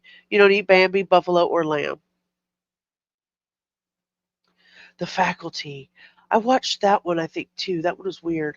And that movie and Swim Fan always comes to mind. I used to think that little kid in that movie, well, that boy, he wasn't a little kid, was such a good looking little thing. You were wrong. Wrong. You wrong. Well, girl, we know you're always willing to admit it. We love you for it. Good night, my love. Oh, I don't know what I would do without you. I don't want to move on to another case until I figure out what happened to this. You were also a school nurse for typical and atypical children. You're a busy bee.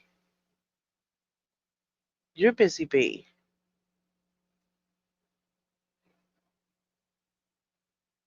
So, do you think her taking accountability offers the solace to the other family?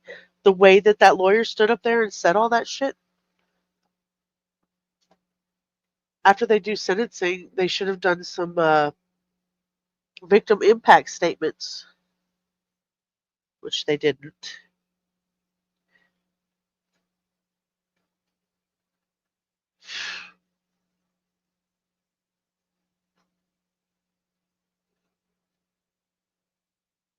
I don't think she's going to take any accountability, true accountability. And this is Las Vegas. So they push for youth crime prevention in Las Vegas, but this is the way a lawyer reacts. Maria, that's the cutest thing ever. It doesn't show up on here, but thank you for the $2 super sticker with the lemon blowing kisses. I love it, Maria. Thank you very much. I really appreciate that. It's too cute. I love that little lemon. Let's just ask. What was Daisy Gonzalez's sentence?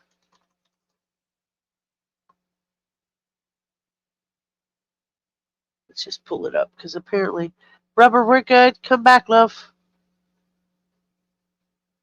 Yeah, I was looking, and this thing is like 5 different people on here or something. It's weird. Yeah.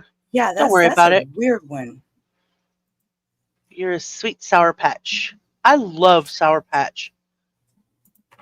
So does my son. My son loves them too. Too much overkill. I agree. He like what I understand advocacy for younger, the younger generation. I do understand it. I respect it. But he was way over the top. So Las Vegas judge sentences 3 to probation. So just probation for roles in a man's murder. You will not get a second chance. 3 young people arrested for their roles in a murder last year walked free Tuesday. That's why there were so many people in the hearing. Okay, all right, that makes sense now. Because I was trying to scroll through, it's like there's all these other people there. Okay. So Mr. Dennis, Mr. Galvin, and Miss Daisy Gonzalez appeared before the court. She sentenced them Tuesday for the January 2024 murder. All 6 people initially faced murder charges in connection with Darian Gonzalez's shooting death. Dennis was 18 at the time of her arrest, a month after the murder, police said. Gonzalez was 15. Police arrested Javier Galvan 2 months after the murder. He was 20 at the time. Kearney previously sentenced Dewey Arredondo Ramirez, Juan Galvan, and David Valle to 14 to 45 years in prison for their roles. Each pled guilty to charges including second-degree murder and robbery. So there were other people involved, obviously, and a lot more people. So she was around a bunch of older people. At least 2 people fired their weapons during the robbery gone wrong. Attorneys identified Arredondo Ramirez and Valle as the shooters. So she did not shoot anybody, but she was there during the commission of a crime as well as the commission of a robbery and participated in a robbery. So I do find it comical that they decided that she wasn't just. That's ridiculous. Mm-mm. They took plea deals leading to Tuesday's sentencing. Dennis agreed to plead guilty to a charge of accessory to commit murder. Dennis and Gonzalez to charges including voluntary manslaughter and robbery, and still got probation. I'm sorry, but this is ridiculous. She's listening. I'll tell her. Ava said, allegedly speculating, don't leave before saying goodnight to Ava in the future. Hawkeyes, thank you so much for hanging out. Come by anytime. I've had an amazing evening. Kisses to you. Come back soon. In my opinion, this younger generation has way too much time on their hands. We didn't have time to get in trouble. No, we didn't have time. We were outside playing. We weren't sitting on social media and trying to make rap albums. Not even that, not girl. that's what she was doing. I don't know. Not even that. I mean, I was outside with my tape recorder trying to record songs, but oh, see, there she is. She's listening. Good night, Ava. Oh, goodness. Okay, well, I've had enough of her. Ugh. I'm not sure that I'm satisfied with that sentence, but who am I, right? Who am I? Is Kara still here? Good night, allegedly. Love you too. See you tomorrow. I had chores and homework today. Yep. Chores and homework. Kara, are you still here?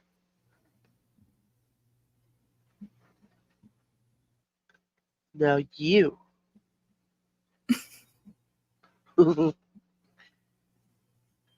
Oh, I don't want to do this without Kara here. Okay, we'll go to Devyn Michaels. This is a case that Rubber posted in my Discord, and I was super curious about it. If anybody runs into Kara, then we'll go back to this one. I don't want to do this until she gets here.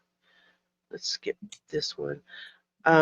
Darian, I keep calling her Darian. Devyn Michaels. So she's 47 years old. She pled guilty a year ago to murdering and decapitating the father of her children. And then today she withdrew her plea. Very dramatically. And she's demanding a trial. Trigger warning, trigger warning, trigger warning. So we're going to unpack this story a little bit. So in August of 2023, Jonathan Willett, who's 46, he was found dead in his Henderson, Nevada home. His head was severed, never recovered. His body was reportedly doused in chemicals, maybe ammonia and bleach, not sure. Sorry. Bless you, Lola, bless you. You know it was her. Sorry. That was a little girl bark. It was cute. Doused in chemicals, probably ammonia and bleach, and the prosecutors basically called it the desecration of a corpse. Michaels was arrested a week later. In September of 2024, she pled guilty to second-degree murder with a deadly weapon under a deal that could have resulted in life behind bars with parole eligibility about 15 years after. She admitted to delivering the fatal blow that decapitated him, and the evidence that they have is apparently overwhelming. So now we're going to be able to see it because apparently they're going to trial. So today, during her scheduled sentencing, she launched into this really passionate statement claiming that she was innocent and she could prove it. So she accused the prosecution and the law enforcement of manipulating the evidence in the case. And she's had a very emotional outpouring and sobbing, and chose to take a trial over a plea deal. And so that's what we're going to watch.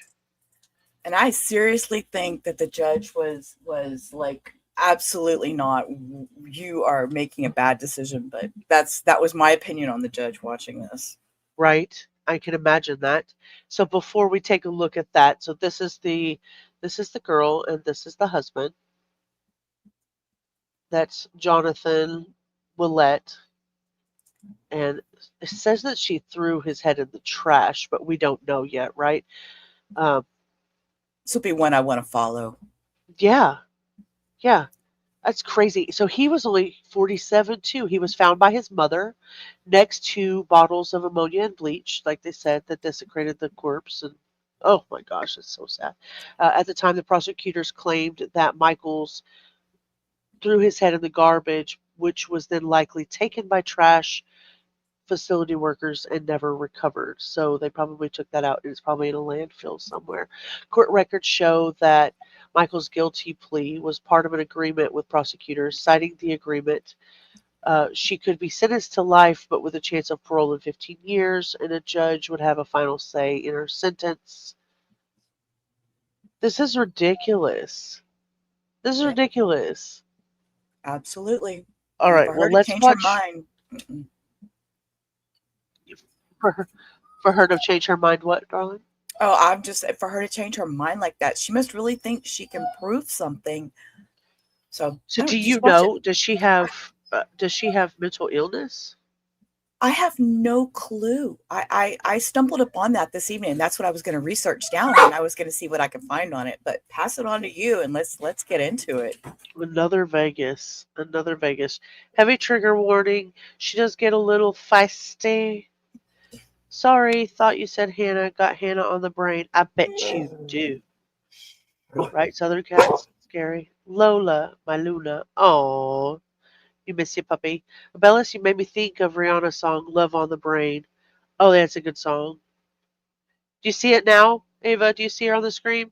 Shabusiness did that, and his mom found, yes, in a bucket, right?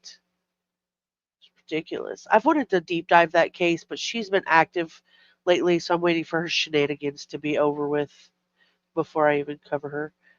Shabusiness style. Exactly. All right, let's see what she has to say. I'm going to turn on closed captions in case, I'm sure it's loud. It's always loud. On page 6, C-377239, State Nevada versus Devyn Michaels. May the record reflect that Ms. Michaels is present in custody. Ms. Patrick is here on her behalf. Mr. Giovanni and Ms. Griffith are here on behalf of the state. Mr. Dave comes up for sentencing. Are both parties prepared to go forward? Yes, Your Honor. Sure. All right, state this is a stipulated sentence. Anything you want to add? I do just a couple of things, Judge. First, we have 3 victim speakers. I asked if they permitted me speak last. We obviously went to a settlement conference. We stipulated the sentence. I think that the life tale reflects the gravity and the haunting. Bye, Ellie. Sleep sweet. You know, the defendant not only murdered her ex, but then desecrated his body by decapitating him and putting chemicals on his body, causing it to burn. The defendant admitted to the fatal blow. She never admitted to the decapitation portion, but the evidence was overwhelming that it was obviously her who did it. Another haunting fact, and something that should be concerning, which supports the life tale, is that the defendant had a corollary child abuse case that pre-existed this.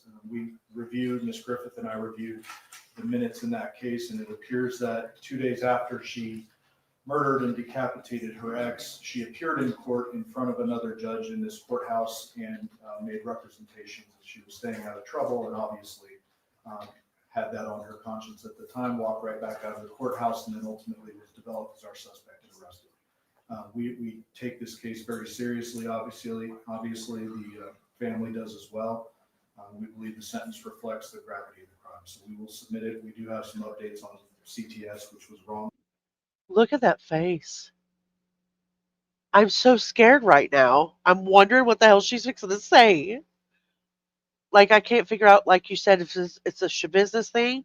Is she going to come across that damn courtroom and latch onto his neck? Is she going to cry?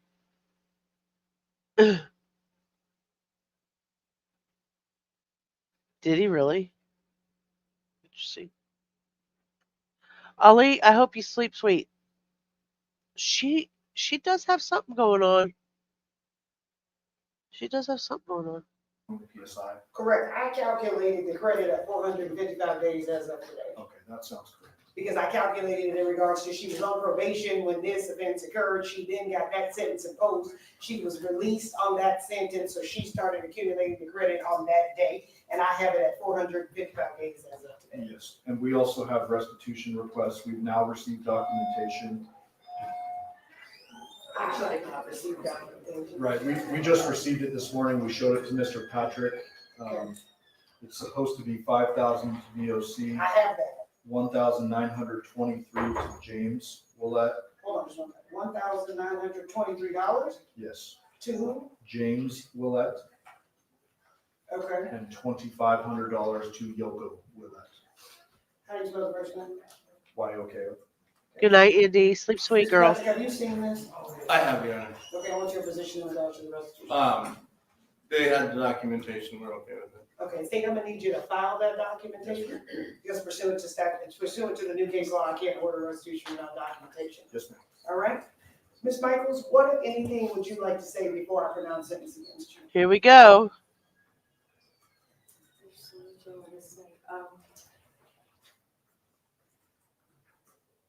Jonathan was very special.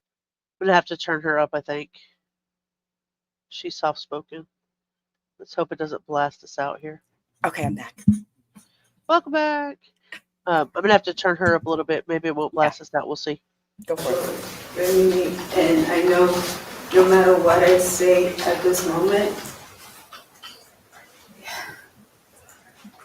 I know right now no one in the family is going to believe me. I know right now no one in the family feels that I'm innocent at any point, and I understand that, but I can actually prove my innocence. I actually can, and I'm not gonna stop fighting to prove my innocence. I have more than enough, and Jonathan deserves to have the actual person who's guilty behind bars. I was helping Jonathan. I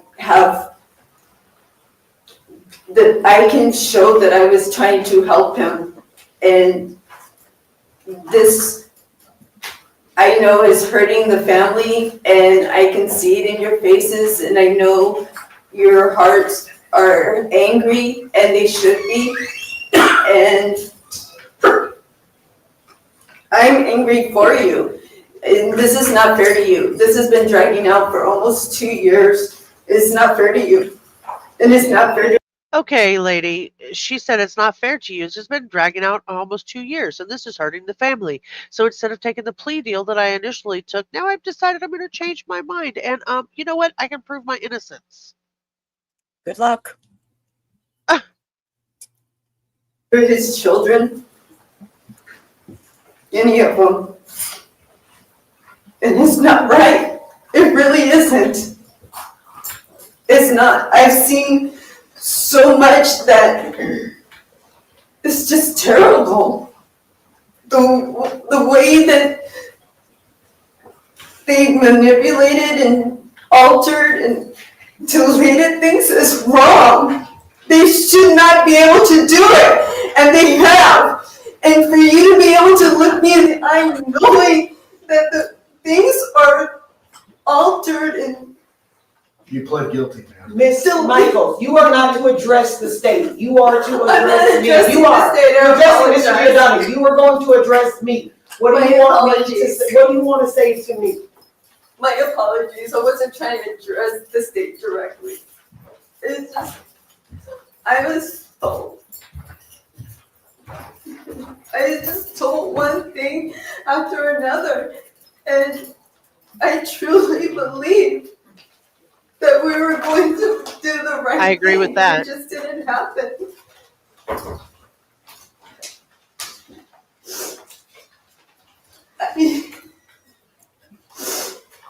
I am so sorry for all of this, but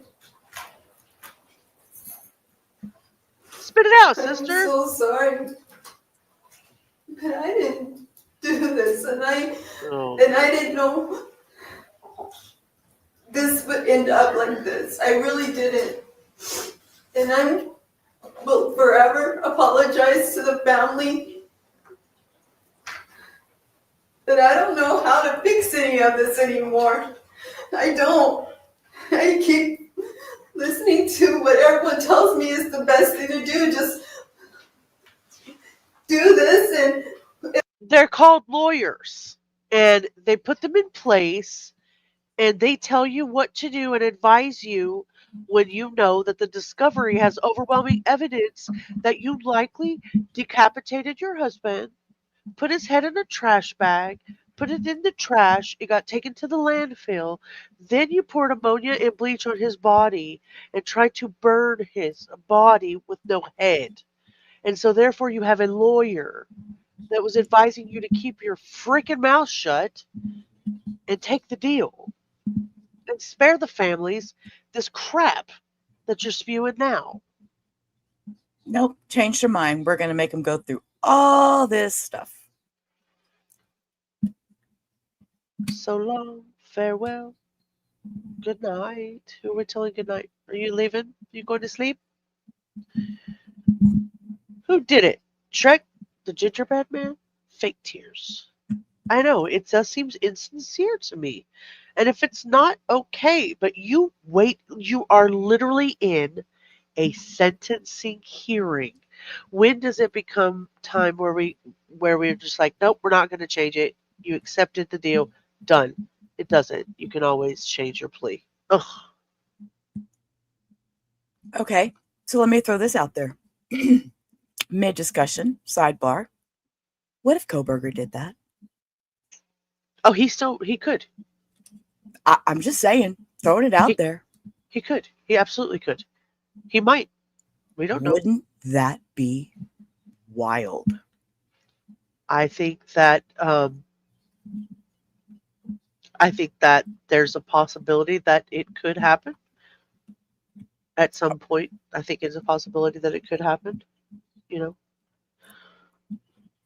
we don't know his. I mean, we don't know his reason for why he's doing what he's doing. He's one of those people where I have been unable to judge his. You know, Bella's like, no. Oh, you did. Oh, I say know. You said that earlier today. Yeah. There's nothing to stop him. And not only that, but the judge sat there in front of him today and he was like, yeah, we all know that no matter what, it would be mind-blowing. Absolutely. But, apart from that, it's like no matter what, he's going to say, well, I did this, that, and the other, and then come back and try to get out of a loop, out of a loophole technicality. of, well, I mean, I was told to do this. I was pushed or had ineffective counsel or all these other reasons that I listed a couple of different times today, and get out on a technicality. Like, I'm sorry, they didn't dot the I on this motion, and on this one, they didn't cross the T. So let me out, you know, and stranger things. Bella said, don't put that stuff in her head, okay? I'm sorry, Bellis. Don't work out this way and follow this advice and we'll do this. And I keep listening to the people because they keep saying this is the best advice. It doesn't turn out the way they tell me it will. And it just gets worse and worse. And I don't know what to do anymore. Judge, I'm not comfortable with this record. I'm willing to let her out of her plea if the court is inclined. I don't know how to face this. All right. It's just, this wouldn't be appropriate. I completely understand. Let's go to trial. All right. Ms. Michael, Let's go to Judge trial. says that he's willing to let you out of your plea and he's willing to try this case. And you understand that he's willing to try this case on an open murder. So a jury can convict you of a first-degree murder. You understand that? Or you want to talk to Mr. Patrick about it?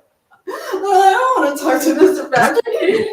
He didn't listen to anything I said. Miss Michaels, I need you to understand what I'm saying to you and answer my question. Yes. Do you want to withdraw your plea and go to trial?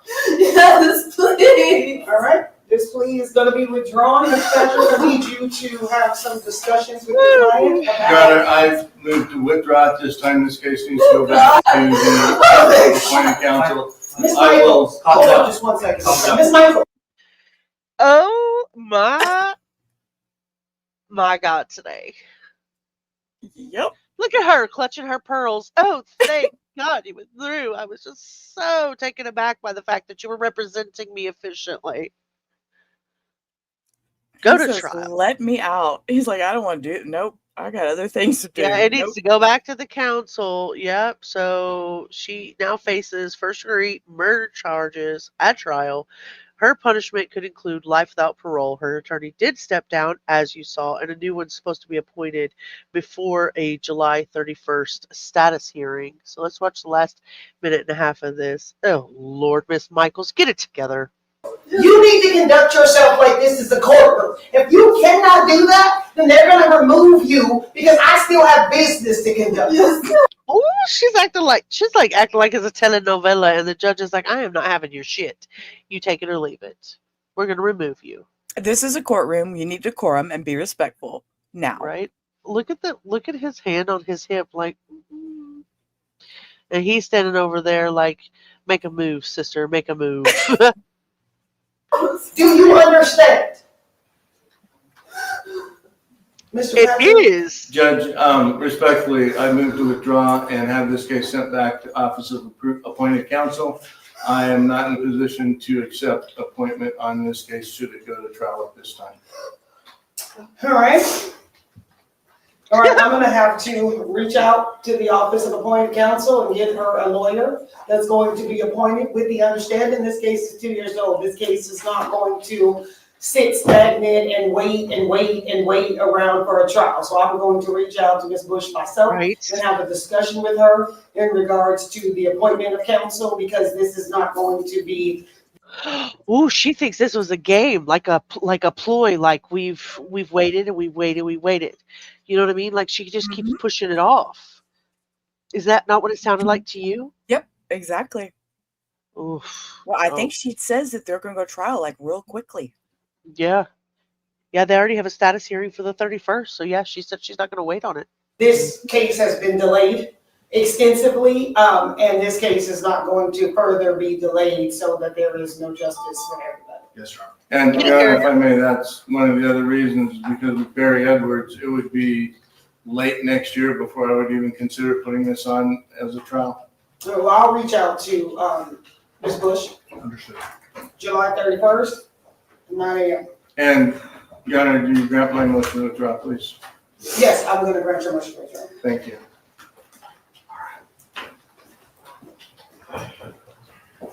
That's pretty much it on that one. Wow.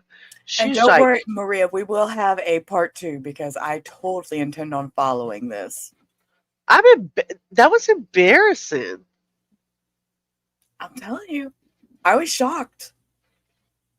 That's embarrassing to me. Orange Rose, hello, Sarah Boone. Hashtag Sarah Boone. Yeah. Stay tuned for the next season of Murder Housewives. Hey, Swan, hi. She did call her bluff. She was like, no, ma'am. Nope, not happening. I'll be there. Maria will be there for you. Awesome. Well, Maria's duh. always Freaking Sarah Boone. Okay, so we're moving along from that. You think they're gonna like be able to counter her innocence claims? I'm sure they are. Oh yeah. Yeah. I mean, if they had enough to charge her with that many years already, I mean, Yeah. no. It's just a delay tactic, in my opinion, right? Yeah, it was crazy. It was crazy. Thank you to Rubber for that one. I appreciate that. So let's see what we got. Let's see what's on next on the list. Are y'all falling out on me yet? I'm still Anybody here. falling out on me? You're still here? I don't usually go over 2 hours, but I enjoy staying with you guys. And you know what? I forgot to order dinner before it was 10 p.m., but that's okay. It could be worse. Liked and listening. Iowa backyard. How is your stream going? I love watching that stream. Pop in every day and hit the like and usually try to leave a little message. Do you over there? On Iowa's. Yep. Yep, I love it. You're good? Good to go, Abellis. Good. She could prove her innocence. Yeah, I'm sure she could. You have 3 more hours of work. Okay, good. I'm here. I will eat something, I promise you. What I didn't do was order. I was going to order something before it got too late, so I'll have to just go to the kitchen and get something. Been quiet on the chat. Oh, you have somebody who's MIA? Somebody I missing? usually see a Pia in there chatting, typing, Yeah. keeping up with it, but I don't know who that is. Are they missing? Here and ready for anything. Ready for everything orange. Okay, so Robert Roberson. Do you guys know who that is? Name sounds familiar. Robert Roberson. So, bloop. Let me pull this up here. Another Fox 4 out of Dallas. We probably lost Joy. She's probably already gone to bed. Hey, Greca. So, let me go back up here where my notes are at. Because what I did was I skipped a case that I wanted to talk about. 2 cases I'm going to skip tonight that I wanted to talk about. I was waiting for Cara. Oh, Pia gives you the overnight critter updates. Oh, got it. Jackie, it is so nice to see you. You woke up and you made alive, and you're alive, and I'm so happy for it. Cindy is here for the duration. We are all here. You know who it is, Hannah? Everybody's asking if Pia is okay. Oh, she's on holiday. Oh, okay. Abellis, they ate before I left. They ate starving. Ooh, who are you scolding? Oh, on holiday. Yep, got it. Let me go down here to where the notes are here.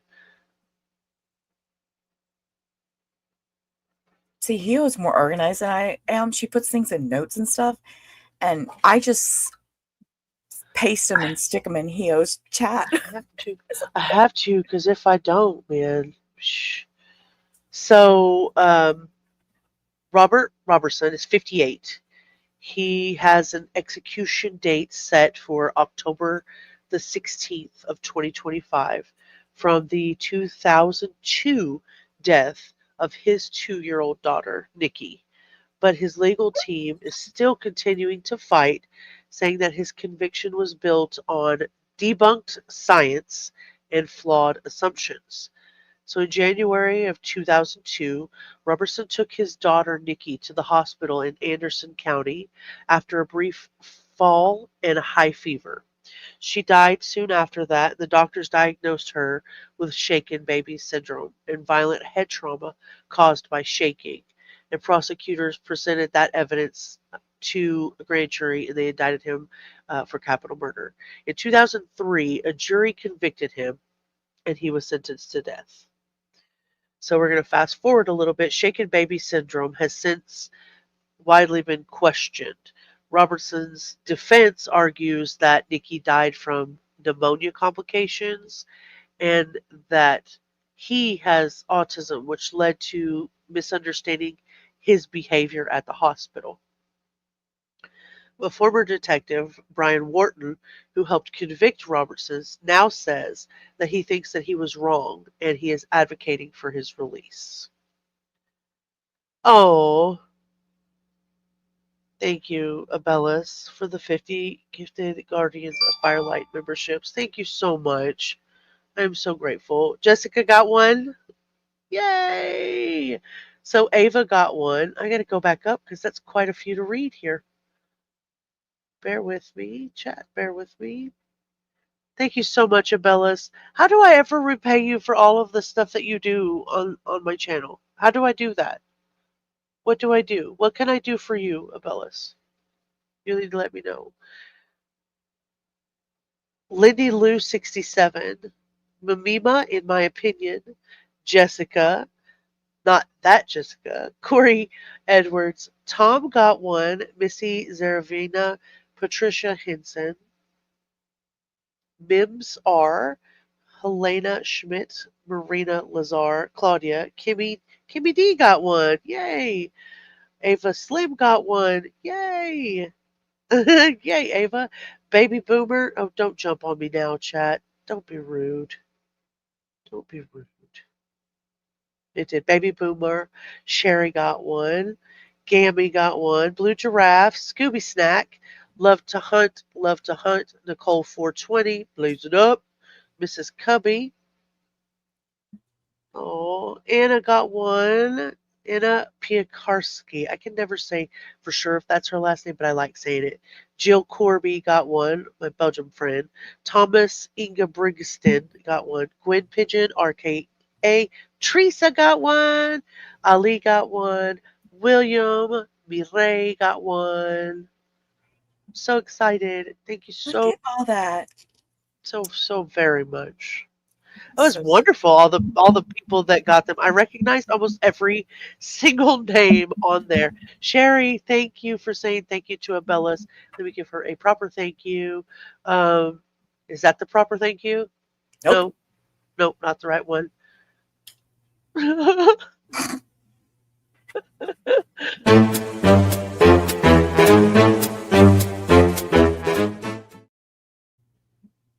All right, one more time. Thank you so much, Abellis, from the bottom of my heart.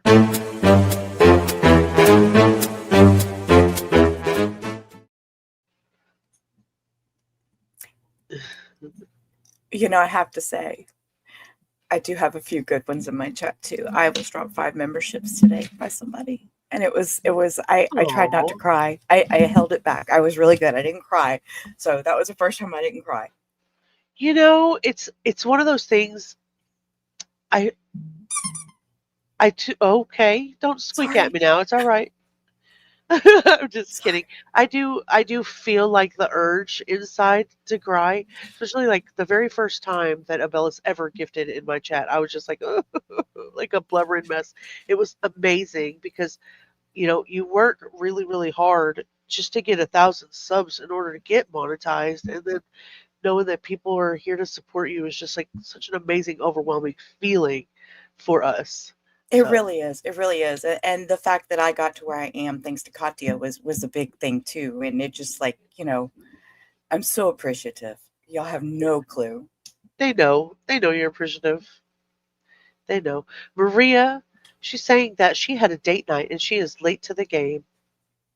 It's all good, Never Sherry. You're late. here You're now. right on time. Yeah, just stay here right on time. No crying. I will try not to cry. Once in a while, I find myself being overly sappy when it comes to certain things. If I don't see you, happy early birthday, Sherry. Sherry, you gave me an excuse to play my favorite birthday song. Are you ready, Sherry? Everybody, happy birthday to Sherry. Happy early birthday to Sherry. Happy birthday, whoop-de-doo, whoop-de-doo. May your day be pleasant, open up your present just for you, just for you. Happy birthday, whoop-de-doo, whoop-de-doo. May your day be pleasant, open up your present just for you, just for you. Happy birthday. I love your face. I love your face. I think she did that on purpose. I think she did that on purpose just so I could say whoop-de-doo. Oh, Sherry. Don't make me giggle. In the midst of all of this freaking anguish and crap that's going on, we all get to at least have a little bit of laugh. If you don't laugh in the middle of all this stuff, who are you? Who are you even? What beautiful birthday wishes for Sherry. Yes, absolutely. Happy birthday, Sherry. So when is your actual birthday, Sherry? I think Are you I grifted want to for say it's birthday no. I for want to say birthday it's hugs? 18th. I wrote it down. I did. I wrote it down. Don't tell us, Sherry. Let me look. I wrote it. I swear, I wrote it down. Oh, I did because I was like, oh, I have to remember this, and I write so much. Oh man, I don't know where I wrote it. It might be on the other book. it does sometimes. Honestly, I think it does grow the channel though. If they don't give to everybody that's sitting in chat, sometimes what I have noticed is that it sends out an email and it prompts the people that aren't here to come in and see that we're live, and so they say thank you for the July membership. 19th. There you go. Oh, Maria see, beat you look, I'm to over it. here flipping through my book. Looking at my book. Yes, Maria beat Sherry you B. to It it. says Sherry B Day, July 19th. See, I wrote it down. So Saturday. Oh, make a wish, Sherry. Blow out the candles. So on October 17th, 2024, just hours before the actual scheduled execution, lawmakers subpoenaed him to testify.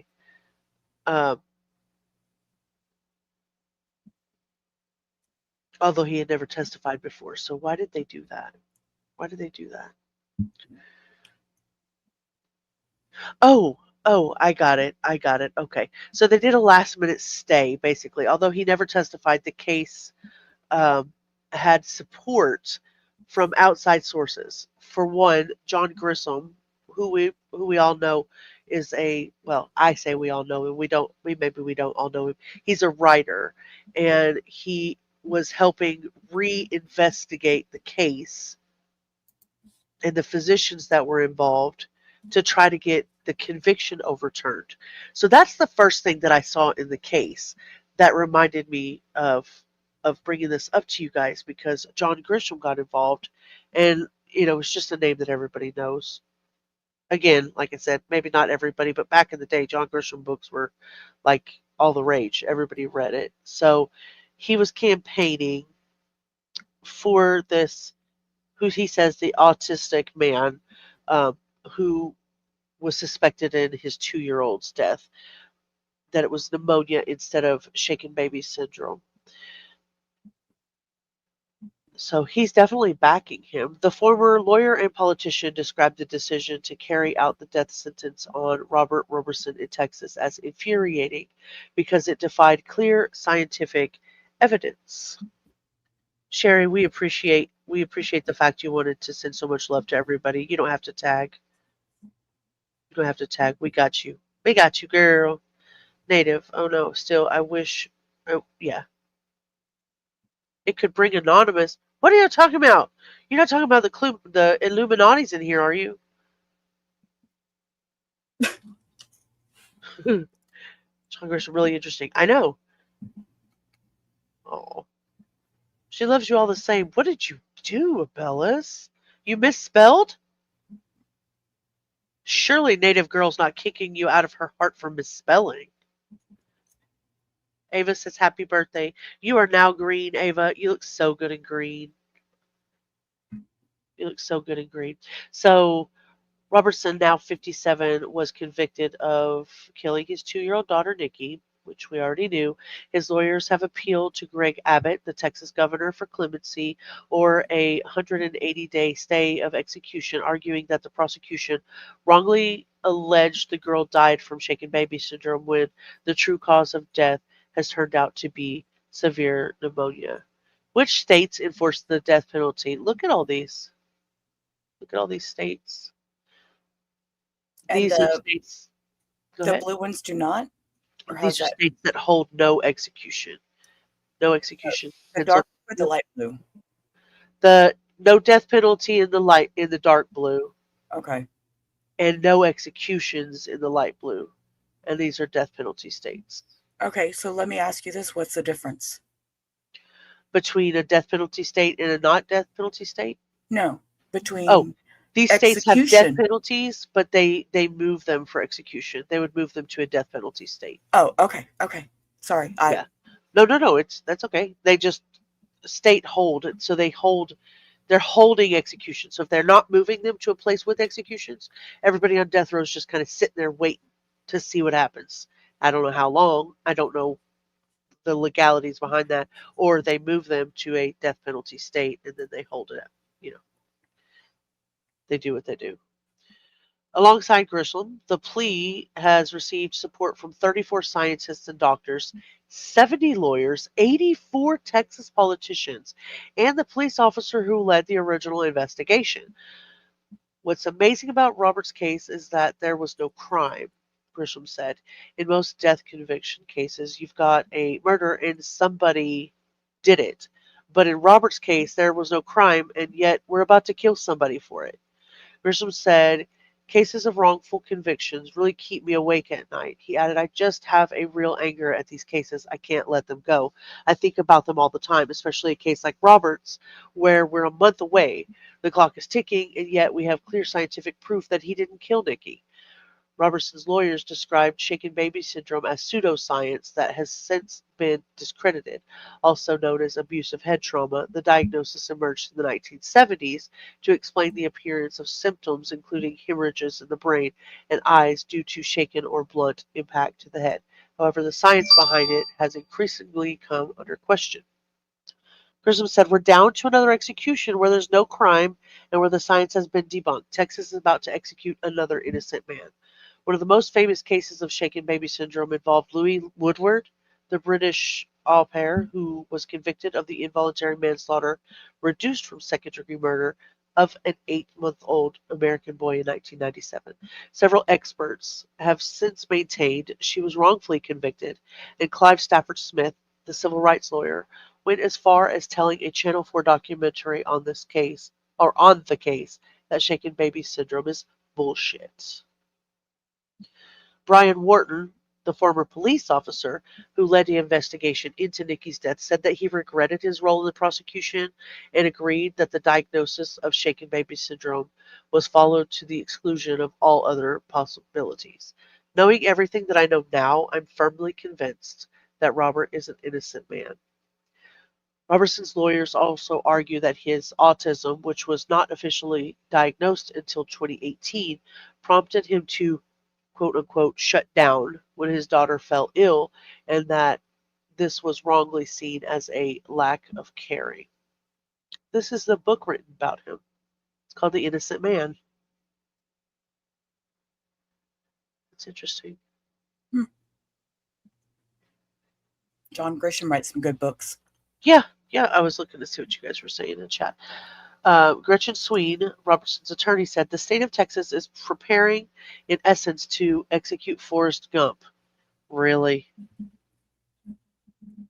Oh, Lord. That's a stretch. I don't like that. Well, I just don't like the comparison.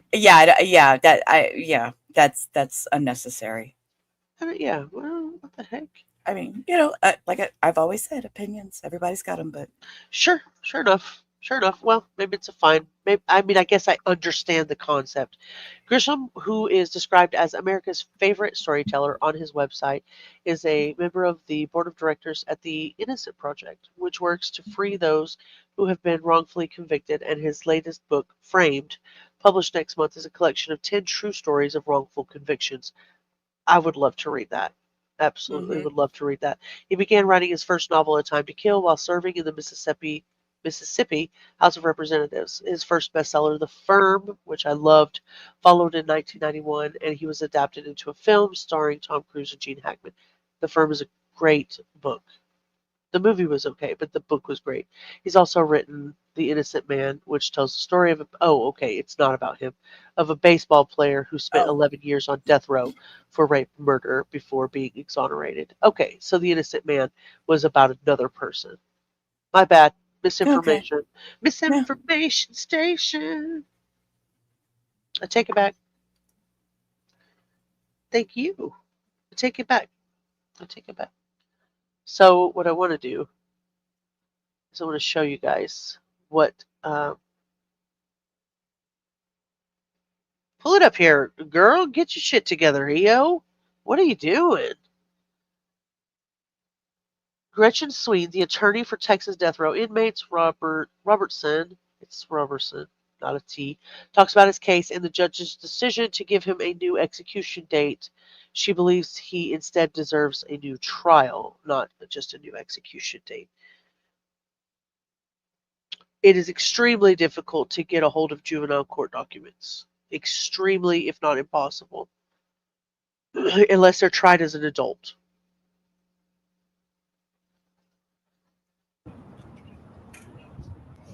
I'd just like to start with a little gratitude. I was very grateful that the judge took efforts to be sure that Robert was here for this very important hearing involving his fate. Last time we were in this situation, we were completely shut out of this courthouse. There was no hearing at all, and an execution date was set. But we're still not close to something resembling justice. The other bit of gratitude I'd like to express is for the people standing behind me. These are exonerees, people who gave up years of their life to the criminal justice system of Texas based on wrongful convictions, loss of due process. It's not a freak occurrence in this state. We've had 200 people in this country exonerated from death rows because they've subsequently been found innocent. But if you can't get the evidence to be considered by a court, how are you ever going to get a new trial? And that's all. We're not asking for Robert to walk out into the sunset. We're asking for a new trial. And I'm also grateful for you here today, because I think the sun is shining, not always the best thing in Texas, but the metaphoric sunshine of the public expressing concern that their systems are not working is so important. And I just ask you to stay with us. We're not going to stop fighting for Robert. He cannot give up hope. This is a man who has suffered so much. And to think at the beginning of this story that it starts with losing a daughter he fought to have in his life.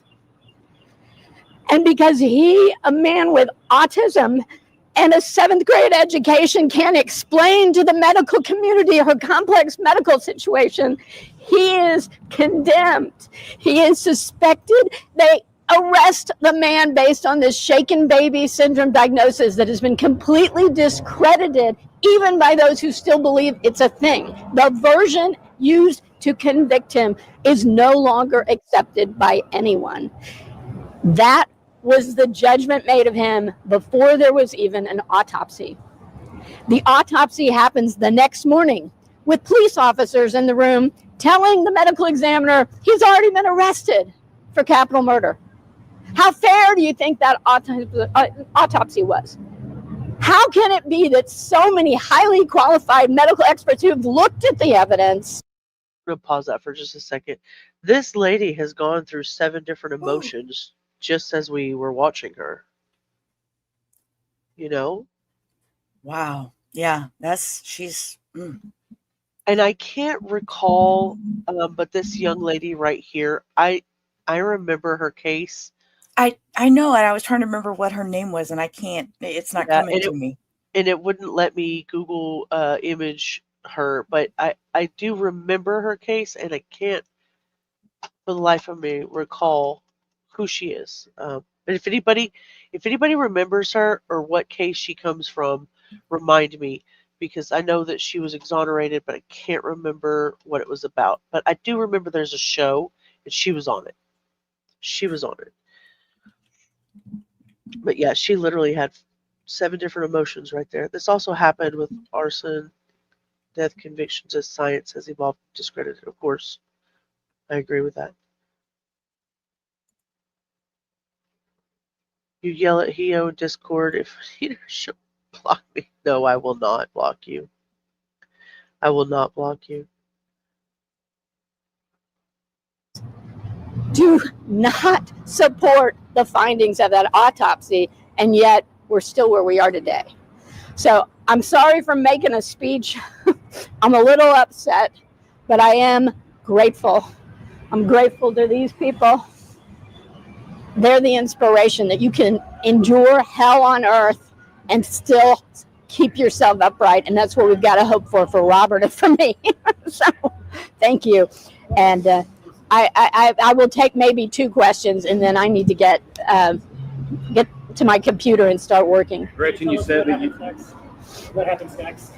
What happens next, as I mentioned, it's East Texas. Back chat. East Texas. Talk to you like we're talking private here. Back chat. Back chat. Oh, you found her. See, I knew it. I knew it. Thank you. So this is her, the lady that's standing behind her. Aggravated assault of a child. She was convicted in 1998, sentenced to 15 years, and she was released in 2012. I knew she was Texas, so Behar County, Bexar. So she was down in San Antonio area. She was exonerated in 2016. Wrongfully convicted, commonly referred to as the San Antonio 4. There is a show. I don't. Is you remember? You remember? Yes, Okay, I'm sure. Netflix. Probably going to talk about it. Go ahead. No, it was Netflix or one of those. Yes, there's a show. I think it was Netflix because I barely watch Hulu, but I barely watch Netflix either. But there are the other exonerees in this case: Christy Mayhew, Cassandra Rivera, and Elizabeth Ramirez. I remember that.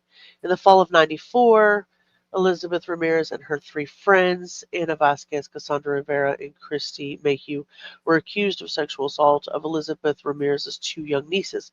Prior to the accusation, Elizabeth had rejected the advances of the children's father, Javier Limon. All 4 of the women were out as lesbians, a fact that colored the investigation into the accusations and case against them. The women cooperated with authorities and vehemently denied that any abuse had taken place.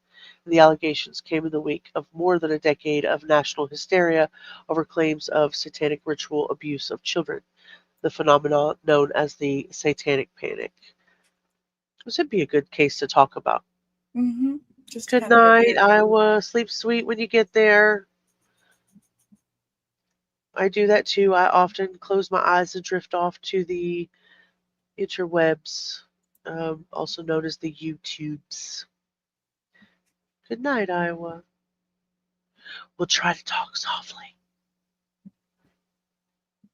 Not too softly, though. Yeah. Yep.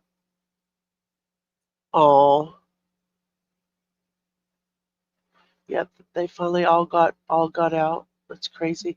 When the special came out, I believe it was only her and one of the other girls. They hadn't all 4 been exonerated at that time. Actually, there. I'll drop it in chat. That's where it is. It's actually Apple. It was on Apple TV. Very good. Thank you for dropping that out there. Abel says, lesbians, where? They're streaking through the chat. I remember this case. I remember that. So it was cool to see her standing behind them and knowing that she's doing her part to aid and assist in other areas as well. I agree. That's amazing. Under state law, you have a right to move to withdraw an execution date under exactly the conditions. I don't know how successful that will be, but we will also move for a stay. Since the CCA is already considering the case, there should not be this pressure on it to rush to the end of the story because now there's an execution date. So there are at least those, but I will say there is a lot more that is wrong. And if we cannot get the Texas judiciary to honor this very important Texas law that got us a lot of accolades around the world, and I'm talking about that Article 11073 that has been mentioned a lot around this case, if the Texas courts can't honor that, there has to be a way to get some consideration in the federal court. So by no means are we giving up, but this does unduly elevate the stakes and make it just much more traumatic for everyone involved. When you talk about They go through another 21 minutes of that. So the defense has 89 days to file motions to request a stay or present new evidence to the Texas Court of Criminal Appeals. They're pushing for a new trial based on flawed evidence, obviously, and new medical expert opinions. This could be the first execution in the United States tied to shaken baby diagnosis. So that's scary. If he really is innocent, that's scary. The people that are supporters of Roberson, they argue that he's been railroaded by outdated science. Critics contend the conviction was legally sound at the time and supported by multiple appeals that he has had in the past. But outdated science and upgrades and things like that, things that have changed. I mean, don't we think we owe the man at least the opportunity to represent what he had in the past?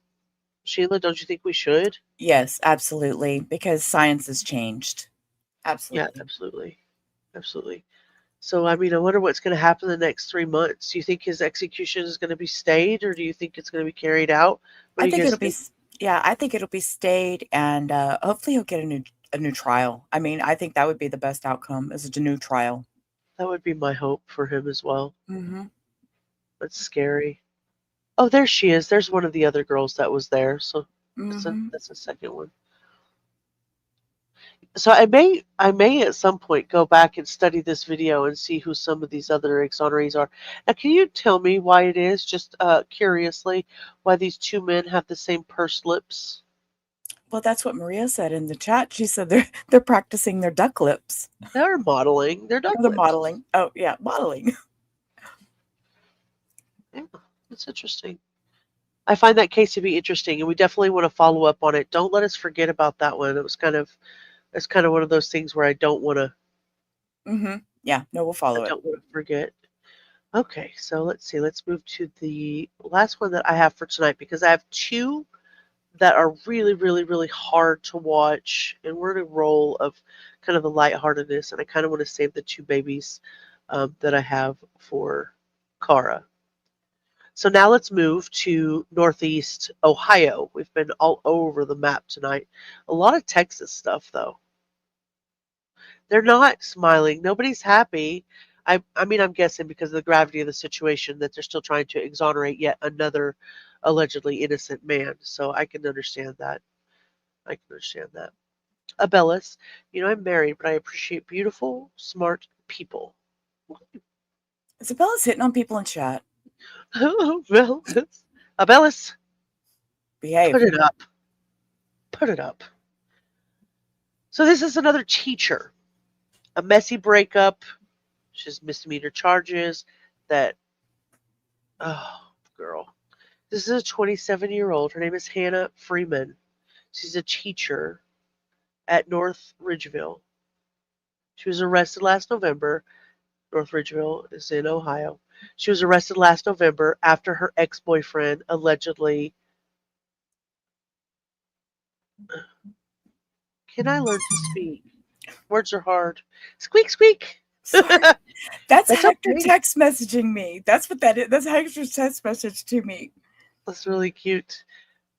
She was arrested last November after her ex-boyfriend alleged she had stolen items, a laptop, some prescription drugs from his unlocked vehicle parked in Westlake. So the following day, he reported that she had followed him to work and was caught inside his car again, this time with his belongings. Initially, she faced a range of apparently serious felony charges: burglary, menacing by stalking, identity fraud, theft of drugs, aggravated theft. Prosecutors said that it stemmed directly from the tensions of apparently some deteriorating personal relationship she had with this person. So, in a court hearing on June 26th, she pled guilty not to the felonies, but to 3 misdemeanor counts: disorderly conduct, possession of criminal tools, wonder what those were for, and obstruction. The most serious charges were dropped after they talked to the ex-boyfriend, so they've dropped some of the charges. So she's scheduled to be sentenced on July 17th. While the misdemeanor convictions are less severe than felonies, she could still face probation, community service, and fines depending on the judge's ruling. They didn't revoke her teaching license, though. Let's open this up so we can all look at this gem. She's a gem. Boop. There she is. North Ridgeville teacher changes the plea on several of her charges. It was nice of her. How do you say that? Cuyahoga? Cuyahoga County Court of Common Pleas. It's probably going to give me an ad. Yeah, I think it's Cuyahoga. It's the Mazda. It's going to give me an ad. Anybody need a Looking to Mazda? save a little bit at the pump? How about 6,000? Lord, what a pretty car. Oh, skip ad. There we go. Oh, she's smiling like she's in. Girl. To the act. That's Hannah Freeman, pleading guilty to disorderly conduct, possessing criminal tools, and obstruction. The identity fraud and 2 theft charges were dropped. She'll be sentenced July 17th. Serious. Well, okay. Thanks for that brief tutorial of these that I already. Sorry, what was that? That made me giggle. I just said thank you for that brief tutorial of shit I had already talked about. Thank you for that. I just wanted to show you 2 seconds of. Anyway, I know I pay for premium, but not everything is on YouTube. Run to the outlet, plug it in. If you don't get to say goodbye, Ava, it was so nice to have you in chat all night. It's been really nice hanging out with you guys. Abellis, I'm so glad I've heard how to pronounce your name, because I used to think it was Abelli, silent, like in French. Abelli. Oh, that's pretty though. Oh, look, if I came on this internet and did all this stuff with all these ads on here, y'all would hate me. At least that's my opinion, that you would hate me. So she did teach at North Ridgeville School. She was charged last year with all of the stalking of her boyfriend. She's only 27 years old. She was sentenced on 3 misdemeanor charges. What did they give her, though? Judge Devyn Michaels sentenced Freeman to 7 whole days in jail and 18 months on community control. She pled guilty, amended her charges, initially faced a felony for all of the psycho ex-girlfriend stuff that she did. She broke in his car. She stole his shit. She menaced him by stalking him. She stole his identity. She stole his pain medication and stalked him. So she's going to get 7 days in jail. That's what you get if you're pretty now. Yeah, right. I don't think so. That's no. But did you? Are we gonna watch the video? Which video? I dropped you a video of all this too. Of this girl? Yes, I I dropped just you the played video it. of the hearing. That was No. all. Oh, of the hearing. Okay, did you drop it again? Did you drop it hang in the on. back chat? No, let me go find it. Let me go find it. I'm gonna mute in a minute. I'm gonna go find it. You finish reading. That was all there was to read. No, Rubber, no. Yeah, because I have my Discord closed down. You'll have to send it to me back here. I love our YouTube Premium. Yeah, my son would freak out. 7 days. She's really going to be reformed after that. You most certainly can suggest any case that you want to. And I'll write it down because I have several more. I have so much that I want to talk to y'all about. Monta Bot in Virginia. I'm writing that down. Maybe we can cover Okay, that on our it's in back next one. chat. Thank you, I'm love. gonna mute for a minute. That's not too bad, Cindy.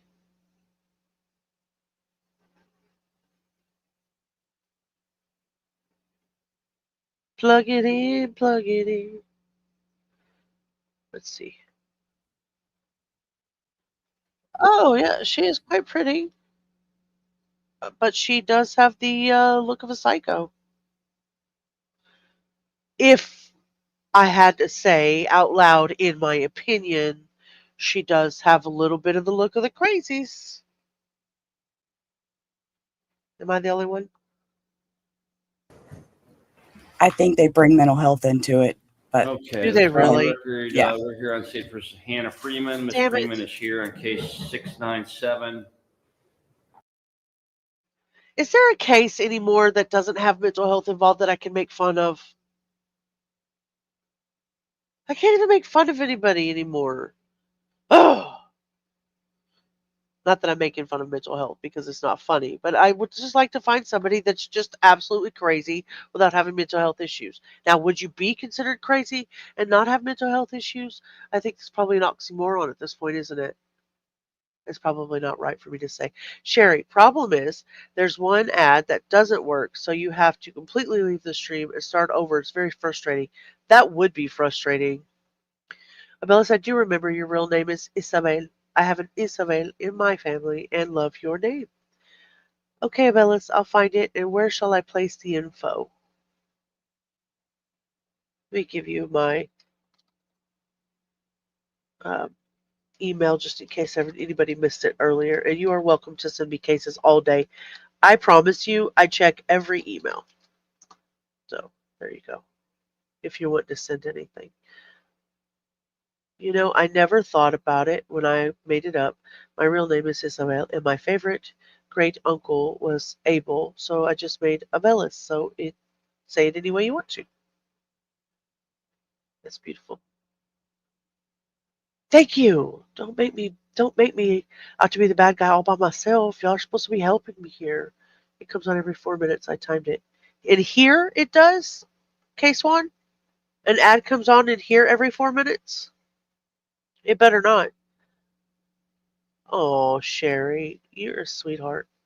You know, there's a UK case that I think about often. Yes, I do have that pulled up. Actually, to be honest with you, I've had it pulled up in the back for 2 days after you and I talked about it, and it is on my list to cover. But I don't want to do it in injustice, so I have actually sat down and read over the. They did a whole Wikipedia over him. They did a whole. There's a bunch of stuff. So yeah, after you and I talked about it, I definitely saved that, and I definitely want to do the little boy justice. Sherry, that stuck ad started a few weeks ago. It was definitely why I went to premium. Oh, it's on Katya's channel. I'll have to check and see if she has that on mid-roll or what, because mine you say it should be doing that. Oh, on my channel? Yeah, I'll have to look in the back. I'll have to look in the back in your. We'll have to look at the studio with Katya and see what's going on. That's Yeah. super sweet of you, Sherry, to offer that. Okay, let's see what's going on here. Are you back? Well, I'm back. Guess who's back? Sheila's back again. 119.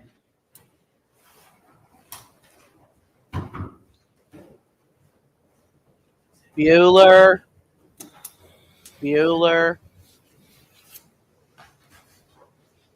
Ron. She's here with her lawyer, Michael Kinlan. Assistant County Prosecutor Patrick White is here for Brandon Pateo, who is in trial in another courtroom. Miss Freeman pled guilty back in June to disorderly conduct, a minor misdemeanor in count 1, obstructing official business, a second-degree misdemeanor in count 2, and possessing criminal tools, a first-degree misdemeanor in count 3. She was referred for a pre-sentence investigation, which the court has received and reviewed. PSI is extremely detailed. Counsel, have you read the PSI? Yes, I have. Yes, Your Honor. You find it to be complete and accurate? I do, Your Honor. I find it to be complete. Some of the police report was not accurate, hence the reason for the amended charges. In what way? Right, we Maria. brought a text Huh? that showed that the alleged victim had lied about the stalking. You see, he's not standing. You see, that man is not standing for that judge to speak to him. I do. Disrespect. Well, you know why it's happening, though, right? What? Why he's not standing? It's because they have relaxation scenes behind them. Oh, that's what is that TV? Okay, carry Yes, on. They have relaxation scenes. Oh my goodness. Well, if you don't have a crown, in my mind, you do. If you don't have one, you do. He says hi. Hi.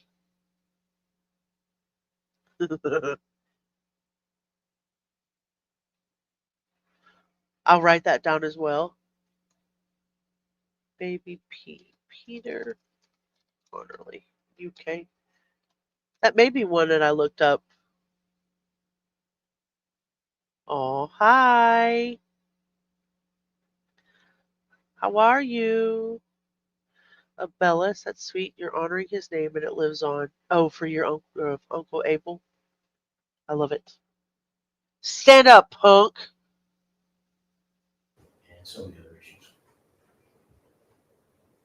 Well, what part of this document is not accurate? Just where it relates to the police report.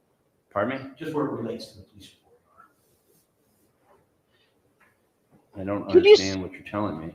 Can you get the gum out of your mouth and speak clearly to the judge, you brat?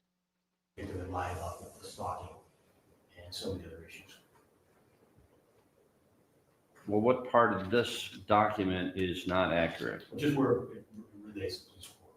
Pardon me? Just where it relates to the police report. I don't understand what you're telling me. There's 4 single-space type pages that looks to be largely taken from the police report. Are you telling me the entire PSI is inaccurate? No, just where the alleged victim told the officers that she was stalking. They were still engaged in a relationship at the time. She had planned on spending the night at his house that night with his permission. Just because you're still in a relationship with somebody to some capacity does not mean that you don't have the capacity to also be stalking them. I Am I totally wrong? agree. She planned on, right, Marble Mouth, she planned on spending the night at the house with her permission, not necessarily his. Like, hey, Rubber, I'll be soaking it up on the couch tonight. Just so Hey. you know, I've already made plans to spend the night at your house. You're gonna have to share because Hannah was getting the couch with me, but she's too tall. Oh, I'll just sleep with Lola. Yeah, even the police officers back there sitting. Exactly. Jeez. Ava, sometimes I have my phone on. Tomorrow we're going to the water park. I will be there. Let's do this. My time with him is giving him homework and teaching him the multiplications. He has to know them by memory before he starts school. I love that, Maria. I love that so much. I miss so much having a little one. Oh, I miss so much having a little one. It's not much.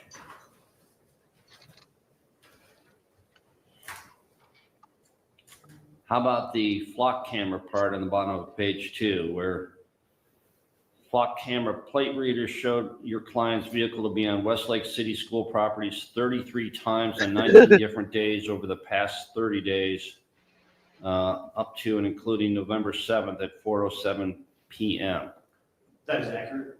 Okay. He had invited her there. She was there. He invited her to school Yes. 30 times. Yes.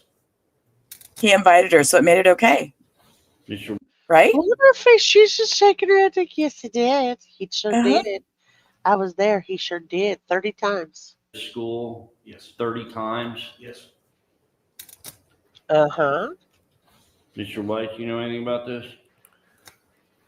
Your Honor, what the state could say at this time is that the defendant on occasions over this period did in fact invite the I think you're standing up. defendant, excuse me, the victim did invite the defendant, but the state will Respect. contend that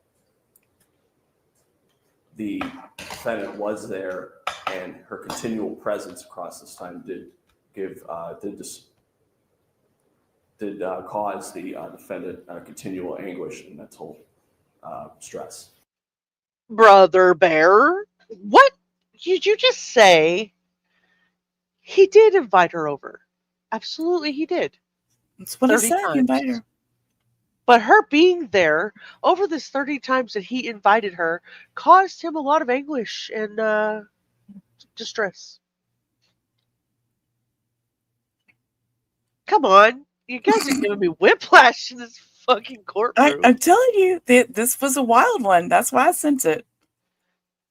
Really good fun and multiplication videos. No studying over summer. No, I'm just kidding. He's got to learn that before school. She said there's a lot of really good and fun multiplication videos on YouTube. She's trying to bore a hole through the judge with her eyes, with her blue bedroom eyes. Norma, yes. He does stand up. Teresa's laughing at me, like always. Thanks, Teresa. You've given me a complex. I like pencil and paper, Cindy. He gets distracted with technology when it comes to teaching him something. Don't they all? You're blessed. I'd ask you to hug him for me because I haven't been able to for more than 5 years. His choice. I hope he treats you with the utmost respect and love. You're super sweet, Ava. You're so sweet. Dang, I already put away my tiny violin. Well, you might as well get it back out. Oh, I will very tightly. Look, Abellis has given hers up. Abellis, you don't have a violin. You have a banjo. And she doesn't know how to play the banjo. Is there a dispute over whether she took his property? No, Your Honor. No, there's no dispute over that. No, she Why took did his your shit. office have her plead to theft? I know this wasn't your case, but I'm here dealing with the confusion. The What judge is happened? pissed. Your Honor, in this case, the defendant and the victim were engaged in a relationship. They broke up over the pursuing months.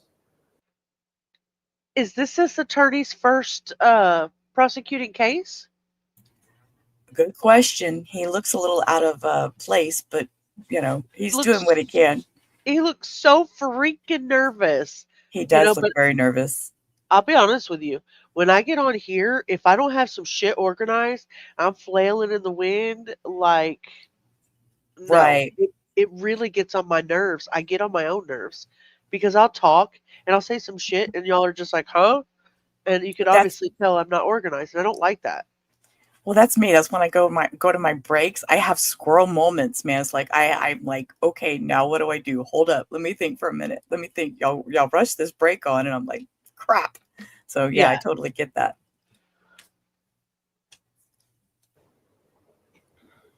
The defendant did not get the realization this relationship was over. This poor guy, I really feel bad for him. All right. Watch his body movement, his language, his body language. I feel so bad for him. Either the case was just shoved on him and he has no idea what the heck is going on, or he really is that nervous and new. The the defendant and the victim were engaged in a relationship. They broke up. Button or over the unbutton, brother? Over the pursuing months. He looks like he didn't know where to put his hands. And did not get the realization this relationship was over. At different times, she did steal numerous items from the victim in this case. Our office reviewed that. We did see those actions more as a continual pattern of conduct in order to get the victim back into her life. So she stole his pencils so he would call and ask her to bring them back. And that was the reason that she did it, was so that he would call her back over and over and over. Pick a lane, Seabass. Stole her pencils. I'm just saying, pencils, medication, whatever shit that. Well, she's got his backpack. So the victim called the defendant over for a booty call, and she refused to leave 30 times. And that caused him great mental anguish because he just wanted to hit it and quit it. It's a song. What a weird case. I know. I'm sorry. Was that inappropriate? No, he just threw me off guard. All my kids slept with us until they were ready to sleep alone. None of them still slept with us when they went to college. The only time I can get my 24-year-old to lay down, he has hair. My son has hair as long as mine, down to his butt. And he will ask me to brush his hair once a year, maybe. And he will lay down on a pillow and I will brush his hair. And I just absolutely adore that time with my 24-year-old. Once a year, I'll get it. You know, my very first recorded video, I was going over a creator by the name of Bullhorn Betty, and I was eating Cheez-Its, and I had never yet ordered a quickie. Hit it and quit it. Get it in, get it out. Get it in and get out. Whatever. I haven't done that in a long time, but I mean, I'm sorry, Hector. What? What did he need? Leche. Oh, leche. Okay. Leche. Repeat yourself, babe. Go ahead. You get the leche. But she ain't been nowhere. I've been holding her hostage. She said I hadn't been nowhere. She held me hostage. See, babe, I told you. Yep. So yeah, I was actually on the live. Sorry, squirrel moment, guys. Yeah, I was on the BHB pre-record that I did, and I was trying to eat in between recording, and she made me choke on my Cheez-Its. She's making me choke on my Cheez-Its. Don't choke on your Tic Tacs. Try choking on a Cheez-It while you're trying to record a video. I thought I was going to die. Is that accurate? Not completely hard. We can tell me stand in this county. Pattern of conduct in order to get the victim back into her life. Did you see that? Judge told him to stand. I told you that was coming. Is that accurate? Not completely hard. We can tell me stand in this county, Mr. County. We stand in this county. That's what shown if we would have went to trial. She did take his book bag for about 3 minutes. She tried to return it. She only took it once she found another girl at his apartment. She was on her way to spend the night there that night. They agreed on it. She went over there, and then he. Excuse me, what are you doing, sir? You're supposed to be protecting and serving. No, he's checking his TikTok. Okay, I'm gonna drop down and go buy some leche. So I'll be on my phone. I will be on my phone listening in. Okay. Okay, Sheila. All right. Nice for you to come up. Yeah. Thank you, love. All right. I'll see you guys over the weekend. Bye. Oh goodness. At his apartment. She was on her way to spend the night there that night. They agreed on it. Has anybody seen the show Prison Break? Do you remember the brother in Prison Break? I think he was also in maybe like a CSI. He was on the CSI. No, I get those two confused. The guy that was on Prison Break and the guy that played in CSI are two different guys, and I always do that.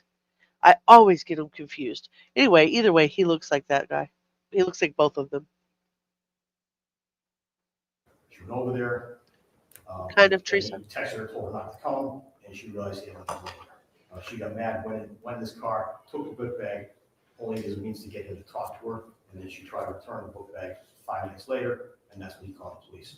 Okay, I'm led to believe by the pre-sentence investigation that this relationship between the alleged victim and Ms. Freeman ended in April of 2024. Is that correct? That is not correct. Sweet dreams, It Ava. ended on November 6th, 2024. We'll see you soon. And that's why if you review the discovery that I provided, the text detail everything. And that's why we had negotiated plea with the charges. So he's saying that they broke up at a certain time, and she's saying that that's incorrect. Relationship between the alleged victim and Ms. Freeman ended in April of 2024. Is that correct? That is not correct. It ended on November 6th, 2024.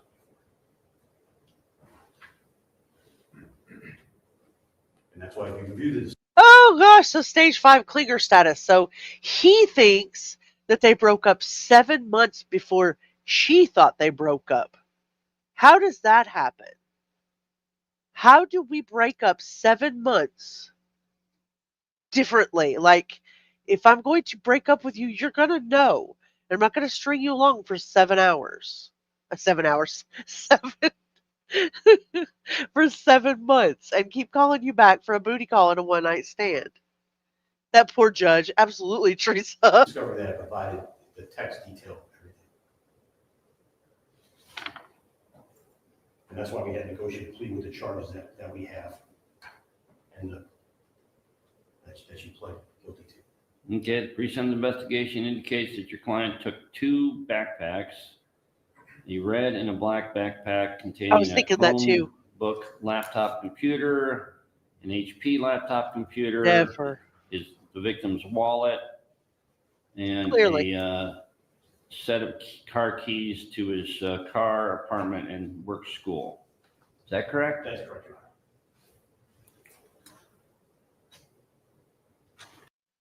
Just as a side note, are these real glasses or are these some of those blue light glasses that you wear in front of the computer and he just wanted to look uber cool as a judge? Think they're prescription? Because I really don't see any change in his eyes when he looks through them. This judge is already over it. I haven't seen any of these text messages. You haven't filed a sentencing brief or memorandum. Well, they were in the discovery that I filed the defendant's discovery.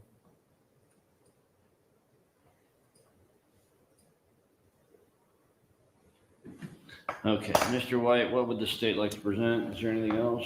Thank you, Your Honor. I will say for the record, the state is in compliance with Marcy's law in this matter. Your Honor, obviously this was a difficult situation. This was a toxic relationship. Over the period from April to November, this defendant engaged in conduct that was disturbing and concerning. And there's a heightened state belief. Did you see the way he started out strong, like all confident, and he was going to go up to the podium and he was going to stand there and he was going to he's prepared for the first 30 seconds of talking, and then he started hiding behind the chair again. He was really prepared. I was really proud of him. I was like, he's going to come out the other end of this. Obviously, this was a difficult situation. This was a toxic relationship. Over the period from April to November. Retreat! This defendant engaged in conduct that was disturbing and concerning. And there's a heightened, state believes there's a heightened concern because she wasn't employed as a teacher at the time. Norma, have a wonderful evening. We'll see you again soon. Buenas noches. Que se duerme con los angelitos. The kindergartner went to court. Yeah, this case is strange. Speaking of glasses, I went to get what? Interesting. Interessante. For Abraham, you went to go get them for him? Buenas noches, Norma. Norma, good night. We understand that the victim in this case did at points re-engage with the defendant over these the defendant over these months. But the state is comfortable with this plea offer after extensive conversations with and pretrial meetings with the defense counsel.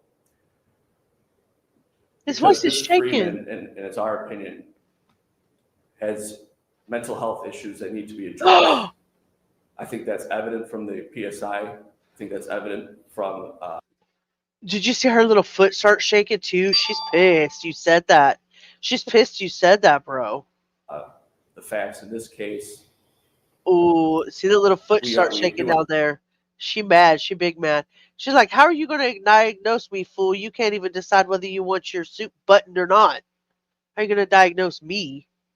The PSI. I think that's evident from the facts Right? in this case. We do understand that she has taken steps to do that, and as part of this plea, we did make it a condition for supervision in the form of community control, continued mental health. She really like that, man. Look at that foot. Treatment, and that is what we'll ask for at this time, Your Honor. Thank you. Okay, Mr. Kinlan, what would you like the court to be aware of? Class 27 years old. She has a master's degree. She was previously employed as a fourth grade teacher. She lost that job as a result of this incident. She's got no other record other than a noise complaint from several years ago. This is a negotiated plea based upon the facts and based also upon the negotiation that I did with the county prosecutor's office. I believe it's a fair resolution. You're not going to see her back again. Just the rest, she was at the school numerous times helping him with his classwork. There was a principal who was contacted, also listed in discovery, who I had subpoenaed if this case was going to go to trial. This camera is awful, in and out of focus. They told him no, she was there helping him. So there was no stalking in that regard. But she did take his book bag in a heat of passion. She did when she found out he was still seeing this other girl. Lordy mercy. She was supposed to be over there that night. She wasn't thinking, and did so in an emotional state. She is in mental health counseling. She regrets this incident, and I don't think you see her back here. She regrets getting caught. Okay, Ms. Freeman, you have the opportunity to speak before we announce your sentence. What would you like me to know? I regret the incident. I definitely acted out of emotion, and I regret that decision that I made that night. And I will take steps necessary to move on from this incident, and you will not see me back here again. Wave like Miss America. Thank you. She looks like one of those girls that would wave like Miss America. Okay. Court has considered this matter.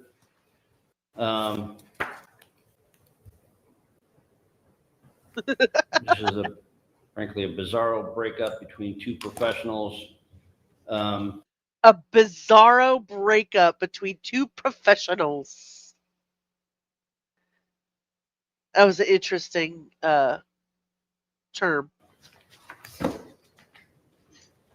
pre-sentence investigation does not paint a pretty picture of your behavior, Ms. Freeman. That's right.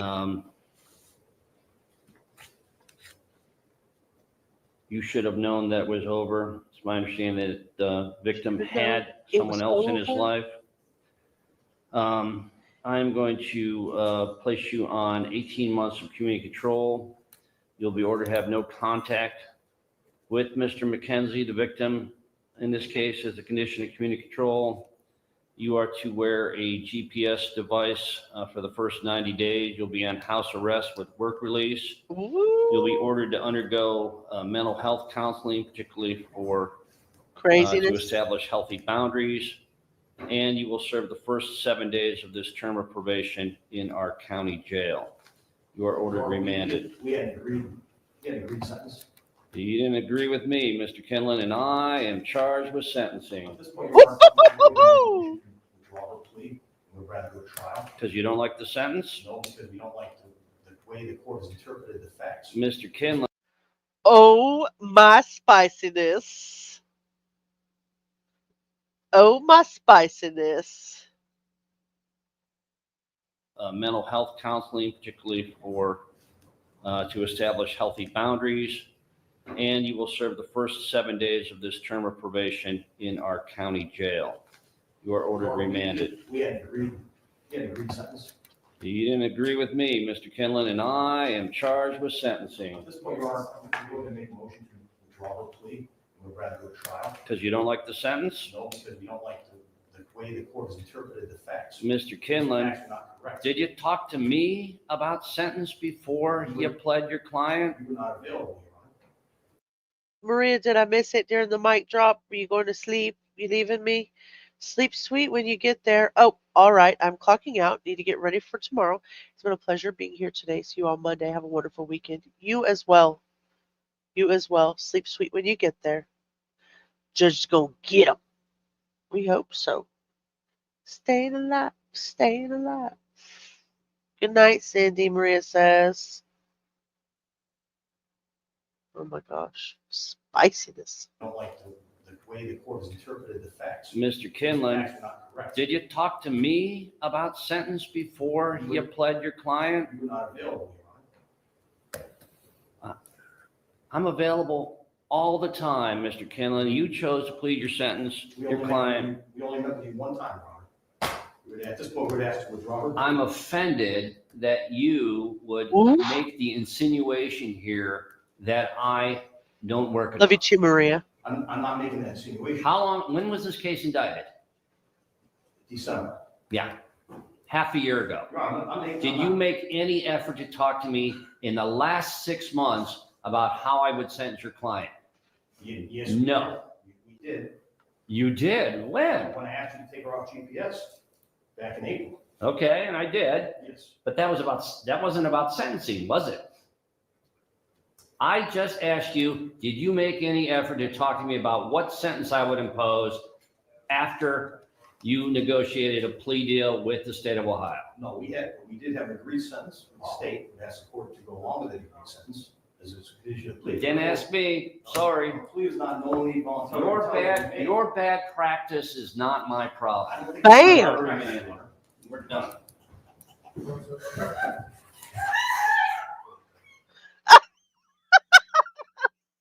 I'm sorry. 7 days, 7 days, 7 days, girl. 7 days, not 7 years. That face was everything. We've been waiting for it to come out the whole freaking hearing. This is the best thing I've seen today. And worse. Obviously, it's sad. Super, super sad. I'm sorry. Super sad. Sorry. Plea is not knowingly voluntary. We're done here. Your bad practice is not my problem. I don't think it's my bad practice. We're done.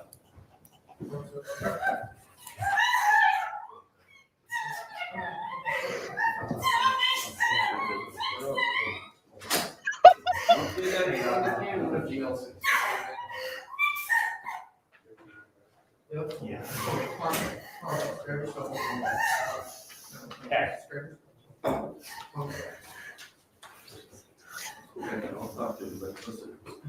Listen. Hold on.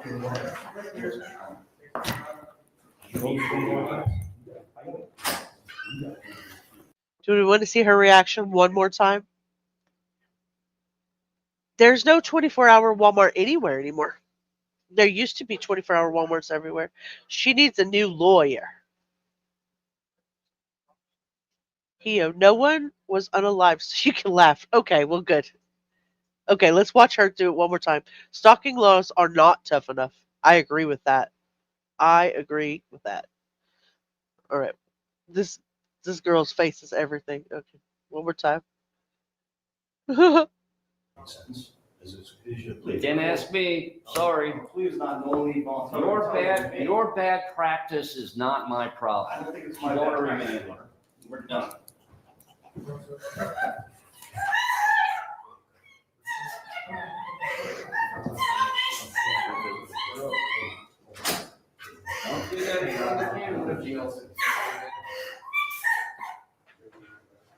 Yeah.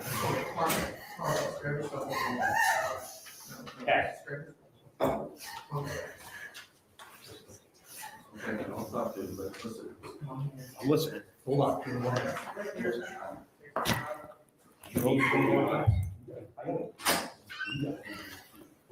You talking to the other lawyer?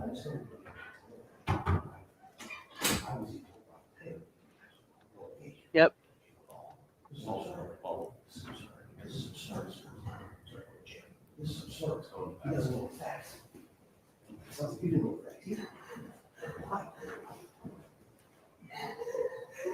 Bro.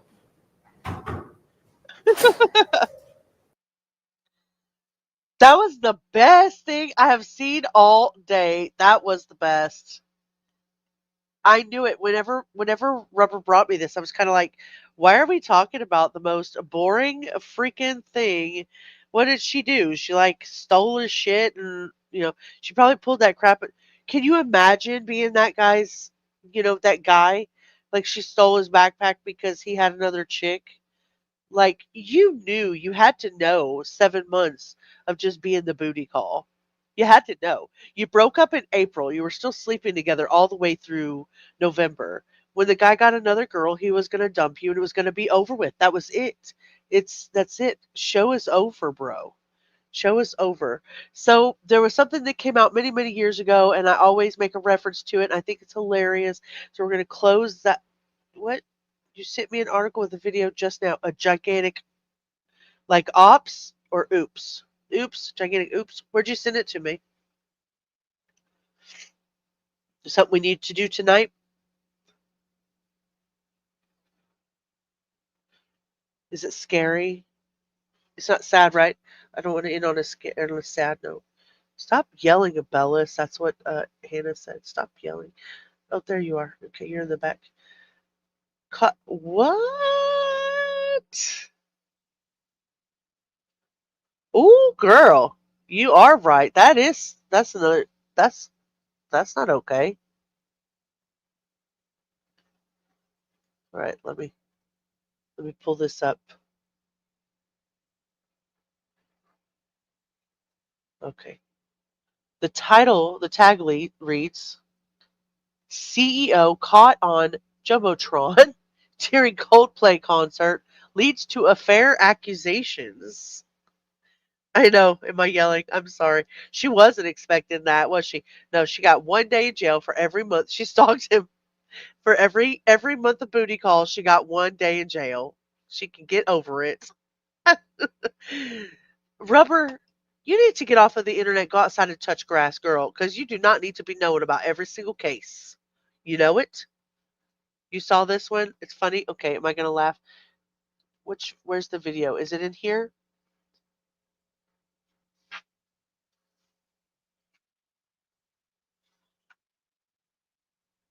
Is this the video? It says to watch it on X. Is it in here, love?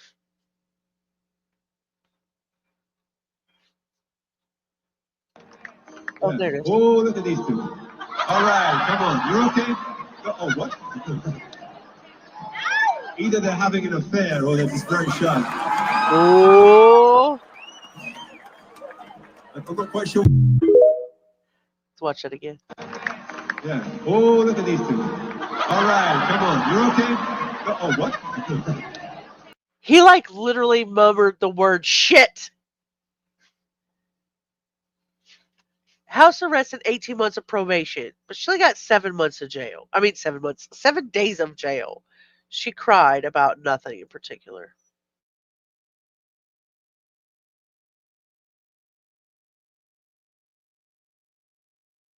All right, one more time on that.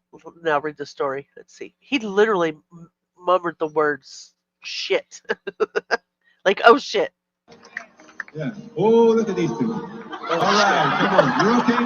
Oh, what? Either they're having an affair or they're just very shy. Either they're having an affair or they're very shy. That's not good. Oh. Jeez. That's kind of gross. Let's go back up here. A tech entrepreneur has found himself in the limelight, apparently unintended after appearing on a stadium jumbotron embracing a woman who is not his wife. Footage rocketing across social media Thursday appears to show astronomer CEO Andy Byron in a romantic clutch with his company's chief people officer. Are you kidding me? Kristen Cabot at a recent Coldplay concert. And it wasn't just a random, Andy. It's not just a random. It was your freaking CPO? You dirty dog. Dirty dog. Astronomer is a private data infrastructure startup that achieved unicorn status in 2022 with a $1 billion or more valuation. The company recently moved its headquarters to New York City as it expands.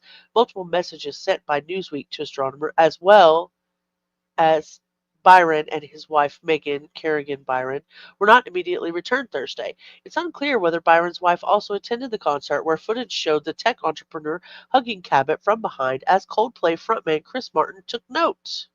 Obviously. Oh, look at these two, Martin said as the camera caught at the embracing pair, who quickly separated when their image was beamed on the big screen to tens of thousands of fans enjoying the show. All right, come on, you're okay, Martin continued. Either they're having an affair or they're just very shy. That is crazy. Kerrigan's Facebook was inundated with comments early Thursday as speculation surrounding the kiss cam footage continued to mount. I really hope if she sees all this and it's new to her that she is surrounded by people who truly love and support her to help her get through this. One comment read, "This is so wrong and so hurtful. It's so much worse seeing she's obviously a kind person and a doting mother." Another Facebook reply read, "You don't deserve this." Cabot, who could not immediately be reached for comment, started working for Astronomer in November, according to her LinkedIn page. "I'm a passionate people leader known for building award-winning cultures from the ground up for fast-growing startups and multinational corporations. Also, I sleep with my boss while he's married, and then we go to concerts together. An influential leader and fearless change agent and slut." There we go. Really. Really. People and culture. That's her leadership skill. People and culture. There are plenty of companies out there where a leadership team doesn't recognize the value that a strong people leader and people team can bring to a company. It's not just about benefits or catered lunches. Oh, no, honey. It is much more.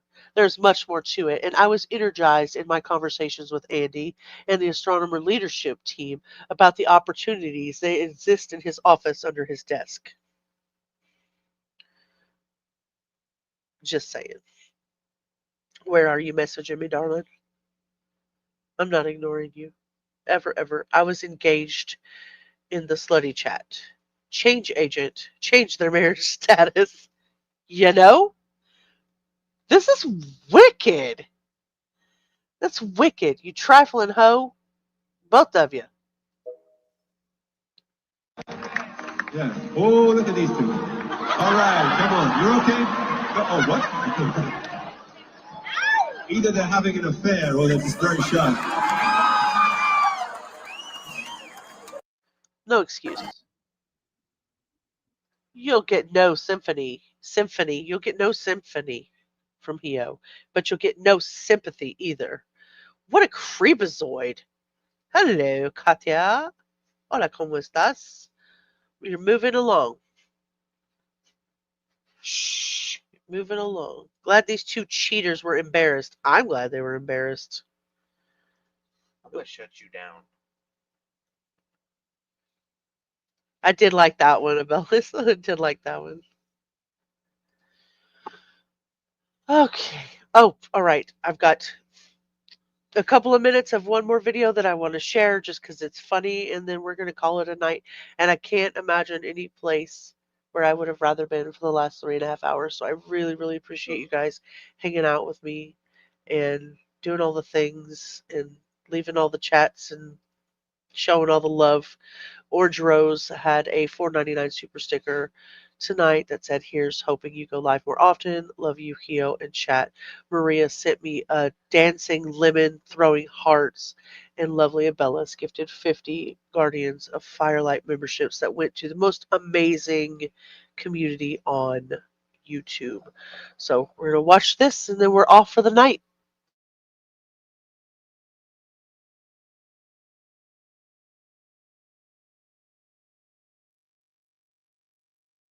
My husband is like growling in my ear. He's like, I thought a cat was purring. It's my husband. I know. I know. It's more than just getting caught. The shame is worldwide. Yeah, absolutely. Absolutely. But love your faces and thank you for hanging with you. See you all soon. Rubber out. See you later, love. Love to hunt. Love to hunt. So nice to see you in chat. Thank you so much for being here. It really proves that what's done in the darkness comes to light on a jumbotron. Amen. Amen. I love this too. This is remember from here on out when I say you done messed up, Ron, y'all will know where I'm getting that from. It has been a most enjoyable evening hanging out with all of you wonderful people. I want to say thank you one more time.